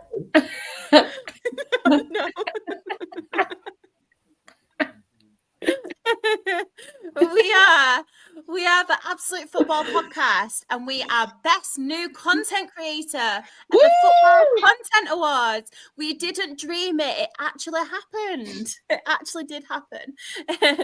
We are Absolutely Premier League, Absolutely Women's Football, Absolutely Lower League, and we are on Absolute Ball Pod on Twitter. We are Absolute Football Podcast on YouTube and Twitch. We are Absolute Football Pod on TikTok. On Instagram, we are Absolute Football Podcast _. We are Absolute Football on Blue Sky. If I remember it is Blue Sky, isn't it? I think so. And then on Facebook, we have the Absolute Football Podcast. On a Tuesday at 8:30, it is Absolutely Premier League. On a Wednesday at 8:30, it is Absolutely Women's Football. And then obviously, on a Thursday at 8:30, you can catch us. We are Absolutely Lower League, and we do cover the EFL Championship, League 1, League 2, Vanarama National League, and the Vanarama National League North and South, and any other football that's happening, because we just love football. Anything you want to cover, just come on here, talk about it. I mean, tell us what you had for your tea. We don't mind. Oh yeah. Yeah, Whatever you want to do, we will talk about it. But there is as well, I don't know exactly when it is coming out, but myself and Sam recorded a very special episode with a very special someone on Monday, and Freya and her team did exactly the same. So we have got a lot of new content coming out. But this, bless, Johnny has put, I know this is not football related. I just want to let you all know I will be going live on Twitter tomorrow talking about my mental health journey because it's a year since I was diagnosed with PTSD. I want to say thank you all for being there for me. It would be so much if you could watch it when you can. If you have any questions, you can reach out to me. Oh, bless you, Johnny. Oh, I like that. It's good to speak out about mental health and everything that's on your mind and be there for other people. So hats off to you. So it's not easy speaking out. Sean has put, Ben's got the most adorable face, which you just want to snog. Hands off, belongs to Anne. It belongs to Anne. It does, to be fair. Yeah, I'd give Anne that one. I mean, I'd snog Anne, let's be honest. So. In that bloody and yes, I have just said that live to everyone that I would do that. All right. Clip it and send it to Anne right now. Someone put it in the WhatsApp group, quick. Oh my god. Oh my god. Alan has put, good luck, Rebecca. There's a clip. Yeah, it is a clip. Bloody hell. Sunday night, apparently new content is coming out. So we have got exclusive Sam. Friday night is all about Man City women with Crunk from Shades of Blue. And Sunday night, all about Bristol Rovers with Kaz, obviously founder of Her Game Too. And it is me and Sam, obviously hosting that one. And it was such good fun. Like, honestly, I thought she was lovely anyway, Kaz, but we had such good fun talking about all things Bristol Rovers, Her Game Too. Obviously, the stuff she's been through. She's been through a hell of a lot, but hats off to her and how she's overcome it. So please, please, please watch that content. Great content. Good luck, Rebecca. And yeah, perfect note to end on. So I agree. Yeah, I don't know what to say really, apart from hope you all have a lovely weekend. And if you're watching, Ben wants to snog you. Take care, everyone. Bye.